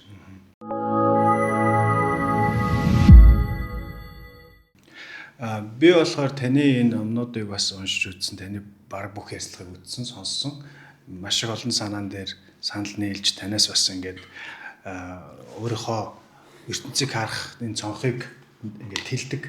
Тэгээд бас өнөөдрийнхөө нэвтрүүлэгт урьж оролцуулаад ингээд ярилцаа сууж байгаад бол маш их бахархаж байна, баярлж байгаа. Хатуу хэлж байгаа ч гэсэн одоо зарим тохиолдолд ингээд машины чинь дугуй агарцсан байна гэж хэлж байгаа шиг бас ингээд сонсогддог, болгоомжлуулж байна, анзааруулж байна. Ийм байгаа. Тэгэд одоо манай үзэгч сонсогчдод, манай залуучуудад подкастын төгсгөлд бас одоо хэлэх өнөөдөр ярьж амжаагүй тийм зүйл юу байна? Гоод тэгэл бүхлүүд нь одоо номл хэлэх ажиллагаар шүү дээ. Хэдэн цаг дахиад 3 цаг явж дахиад 3 цаг явах ажиллагаар шүү дээ, тий. Юм дээр өөр дээрээ л ажил гэж хэлмээр байна. Тий, өөр дээрээ ажил тойроод янз бүрийн болно. Тэр бол нэг асуудал бол биш. Тий, янз бүр энэ хорвоо чинь 9 жирийн хүмүүсээс бүтдэг. Сайн, муу, зөв, буруу хачин хүмүүстэй таарлтна. Эцсийн эцэст тэр тухайн тэр хүн болгон өөрөө цаанаа гайгүй хүмүүс аахгүй юу? Тий, гайгүй хүмүүс аахгүй юу? Тий, одоо нөгөө нэг бид нар ч одоо бас бурхан гэхээр жоохон буруу юм ярьчих гээд байт юм аа. Ер нь бүгд энэ хорвоо дээр төрөөд явж байгаа, амьдарч яваа. Тэгээ тэр нэг амьдралаа болгочихын тулд хүмүүст янз бүрээр тусаж мэднэ. Тийм үү? Дургу өргөсөн, уур өргөсөн, баярлуулсан. Тэр бол хүний амьдрал. Тэр бүгдийг ойлгоод тэгэл өөрөө дээрээ ажиллаад өөрийгөө атайхан аваа явах одоо чухал болохоос биш. Бусдад нэг одоо зөвлөгөө өгөхгүй, найздаа зөвлөгөө өгөхгүй, тэр хүмүүс зөвлөгөө өгөхгүй, ээж авдаа нэг сүрхий эсэргүүцээд л тэднийхээ хоцрогцсныг гайхаад тийм үү. Ямар нэгэн тиймэрхүү юм бол ямар ч хэрэггүй. Мэдээж залуу хүн амьдралыг гойг л эхэлдэг. Тэгэхээр амьдралын муухайтай танилцсан гутаа сэтгэлээр унцдаг байхгүй. Тэгээд зөвхөн өөртөө л тийм тохиолдож байна гэж боддог байхгүй. Сайн ч муу ч зовлонч жаргалч бүхэнд явагдаж байгаа гэдгийг л мартчихлахгүй. Тий. Зөвхөн чамд тохиолдоогүй шүү. Тийм учраас өөр дээрээ л одоо ажил өөрийгөө л одоо хүн болгох л чухал шүү дээ. Тэгээ хүн болгох тийм амар биш. Амьдралд одоо уурлаж, гомдож баярлах юм бол дүүрэн амьдрал сайхан ч биш, муухай ч биш. Тий, хүмүүс амьдрал сайхан гэдэг үг амьдрал муухай хэмжээндээ байгаа. Тий. Тэгэхээр амьдрал сайхан ч биш, муухай ч юм биш. Амьдрал богинохон. Тий, ер нь бол амжихгүй шүү. Олон хүсэл гэж би цөөлгээд эсрэг байгаа. Яг бол амьдрал богинохон учраас тийм их амьдрал хүн өөрчлөгдөөд шинээр эхлээд байх цаг байхгүй. Подкастынхаа сүүлийн асуултыг асууя. Та энэ ярилцлагуудад ингээл ороод маш олон номон дээр бол маш олон санаанууд хөндөгдөж байгаа шүү дээ. Тэгэхээр одоо ингээ бодохоор хай эргээд сонсоод ч юм номоо уншиж яхад энэ дээр би өөрийнхөө одоо яриан донд шүмжлэлтэй хандж байсан. Энэ дээр би нэг буруу ярьчихтэй, энэ утга санааг би буруу илэрхийлжтэй гэдэг юм хэрэг гардаг байна. Ер нь ярьцлага болгоны дараа сэтгэл ханамжгүй л байж шүү дээ. Тэр чинь буруу биш байхгүй. Тэгэхээр би одоо тийм ярьцлага болгохныхаа дараа үгүй би өстө сайн нэр ямар мундаг байв. Тийм үстэ нэр хэлэх хэвээр мундад хэлчлээ. Би өстө мундаг хэлчлээ шүү. Сайхан ярьцлага боллоо. Хэзээ ч тийм биш шүү дээ. Ярьцлага болгоны дараа арай жоохон дутагдуулсан уу? Тэрийг хэлэх хэвээр байсан уу? Тэрийг тэгж хэлэх байв уу? Тэр чинь үргэлжлээ явагдана. Тэр чинь нэг муу биш байхгүй. Одоо энэ оюутнууд чинь тийм үү? Хүмүүс чигээл яна би одоо илтгэл тавихаас ингээл айгаад идэг, чичрээд идэг тэр гэлдэгдэх байхгүй. Тий, илтгэл тавихаасаа юу ста яна айгаад байна тэр гэлдэгдэх үү. Тэгэхээр би чи зөв шүү дээ. Тий, илтгэл тавихтаа айлгүй яадаг, чичрэлгүй яадаг. Тэрс би ямар мундаг юм гарч ирээд илтгэлийг ста бодоо болгоод тэгвэл тэнэглэл байхгүй. Тэгээ одоо уран илтгэлгээд манад яриад нь шүү дээ. Энд айгүй буруу байхгүй. Хизээч хэнч уран илтгэж биш байхгүй. Уран илтгэж болох гэж л хичээж байгаа болохоос биш уран илтгэгч хүн гэж хаач байхгүй. Бүх илтгэл, бүх ярилцлага бүгд дандаа л тэр хүний тухайн үед л гаргасан хэл яриа болохоос биш тэрнийхээ дараа би ямар мундаг байваа гэж хэлэх болно ёстой тэнэглэлээ. Бидний энэ нэг нийтлэг монголчуудын дасцсан ойлголтуудаас та төсөөр юм яриад байгаа байхгүй. Тэгэхээр заримдаа ингээл бид нар вау гээл ингээд нөгөө blow mind гэдэг шүү дээ. Тэгэж хүлээж авч байгаа хүмүүс ч байгаа. Зарим нь бол бүр ингээд баг үзэн ядгаад ч юм уу хүлээж авч байгаа хүмүүс байж магадгүй. Би ганц нэг ингээд сошиалаар мэдээж комент өгдөг уншиж шээ. Тэгэхээр таныг мундаг болох гэж нэг амар үгүй. Аа. Тий. Одоо би чиний яриг таслаад хэлээ. Тий. Одоо гал мундаг болно. Яах гэж байгаа тэгэж. Олимпиадад төрүүлнэ. Үгүй яах гэж байгаа. Ямар ч утгагүй нэг олимпиадууд байна. Тэгээд төрүүлээд яах гэж байгаа. Ямар ч хэрэггүй. Баахан медальтай хүүхдүүд чинь сайн сургууль төгсгöd талбай дээр ингээл гараад ирчих واخхой. Үгүй тэр медалуудаар яах гэж байгаа. Хайрын мөнгө, хайрын цаг.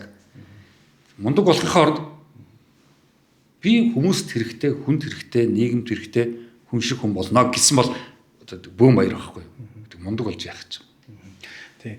Энэ нөгөө яриагаа өргөжлүүлэхэд сошиал одоо критик зарим нь байна. Зарим нь бол бүр амар шүмжлэлээ. Арай нөгөө буруу өнцгөөс нь шүмжлэлээ. Соёлын шүмж явж байгаа. Доромжилж байгаа юм шүмжлэл гэдэг биш зарим. Тий. Энэ та ингээд спотлайтанд ил байгаа учраас маш их тиймнүүд гарч байгаа. Энийг та яаж ингээд нөгөө би жишээлбэл намайг ингээд хүн шүмжлээл ингээд би уншчихдаг байхгүй. Тэр нь ингээд жоохон нөлөөлт юм байлээ. Би ингээд заац гэдэг нэг жоохон урам хугарах ч юм уу хэдхэн секунд те. Тэгээд сэтгэл хөдлөлт бол тухайн акшнд л явж байгаа шүү дээ. Та энэ одоо сошиал бүр маш одоо ингээл таних бол ингээл Facebook, Instagram-аар орох болгонд л ямар нэгэн санаанууд чи ингээл явж идэг хүмүүс тэрэн дээр нь ингээд хэрэлдсэн ч ашиг хоорондоо. Би ч одоо гэртээ суугаа номоо өчөө сууж байгаа. Тэнд баахан хүмүүс хэрэлдчихсэн байдаг шүү дээ. Надаас болоод миний тухай. Энэ юунуудыг яаж хүлээж авдаг? Нийгмийн одоо хариу үйлдэлүүдийг. Тийм маш чухал. Тий одоо жишээлбэл тэр реакцууч аюул чухал байхгүй. Тэр миний хэл ярианд сонсоод тэгээд тэрэнд одоо зөрчилдөөд тийм үү confusing болоод гайхаад шоконд ороод баярлаад урлах нь уулаад өөлх нь уйлж байгаа чинь нийгэм ийм л олон төрөл хүмүүсээс бүтдэг шүү. Сэтгэлийн хөдөлгөөн гэдэг бол зөвхөн энд л гарч байгаа шүү энэ хүмүүсийн сэтгэлийн хөдөлгөөн. Тэрээс тэр хүмүүс бол угаасаа тийм хүмүүс биш шүү гэдэг л чухал байхгүй юу? Тий. Тухайн үед гинт сэтгэлийн хөдлөл нэг юм биччихсэн байна. Маргааш нь зүгээр л авчих. Намайг чинь бүр баргалж л одоо өстой алны хитэн гээл тэгдэг шээ.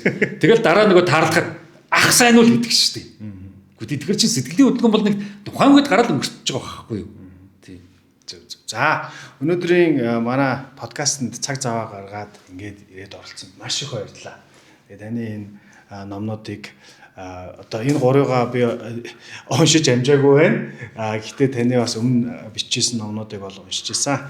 Тэгээд энэ номнууд дээр бас сайхан гарын үсгээ зуруулаад авнаа. Тэгэд ер нь таны номнуудыг худалдаа авахыг хүсэж байгаа манай подкастын үзэгчид хаанаас яаж худалдаа авах боломжтой байна? Уу яг философи академи гэдэг яг интернет ороод хайх юм бол Монгол Эрдэнэ философи академи гэдэг хайх юм бол янз бүрийн мэдээллүүд гарч ирнэ.